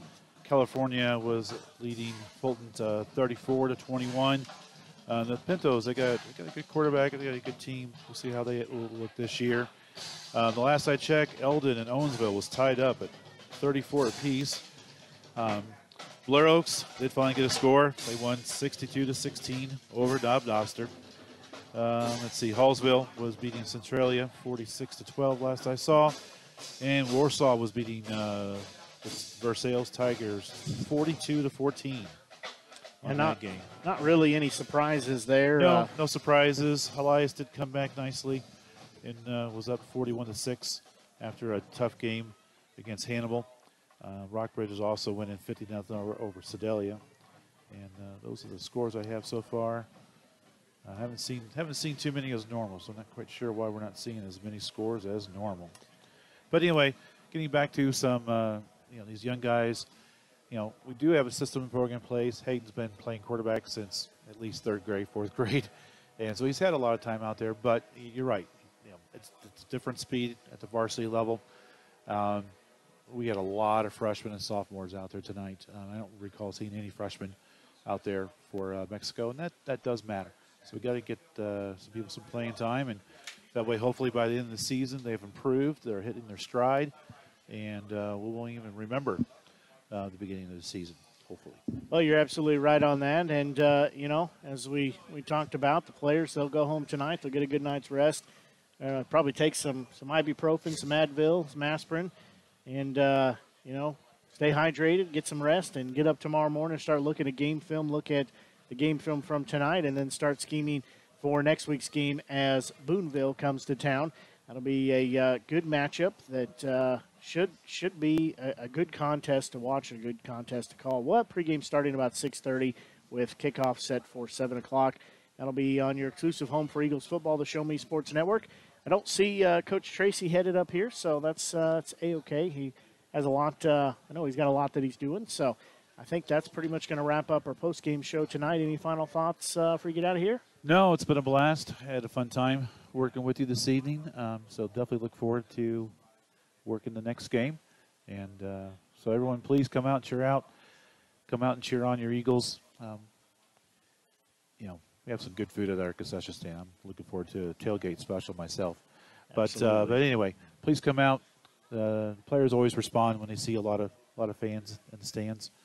So I know it's not our normal start that we've had the last few years, but please come on out, cheer these kids on. They will appreciate it, as will the coaches will as well. So, well, Mike, you've done a great job tonight, and it's been a pleasure helping you break into getting on the mic. I look forward to some great calls throughout the season. And, it's going to be a great time next week. Again, Booneville comes to town, so you're going to want to either come out to the game if you can't, be sure and listen to it on the Show Me Sports Network. There's no reason why you can't listen to it while you're at the game. This is true. My brother at Mizzou games used to be one of those guys that would have an earbud in listening to the radio broadcast. And, we're just as good as Mike Kelly and whoever, John Cadillac or whoever the color is for the Mizzou. We have a little more hair than he does, I think. So Yeah, at least. But we are. There is a slight delay, but still, you can. We don't quite have the same equipment they have, but you can come out and catch the game and listen to it. One of the cool things too, I will plug here, is about the Show Me Sports Network, is we archive all of the games. So if you listen to it tonight, or you were at the game and you decide you want to listen to it later, you can find it anywhere that podcast.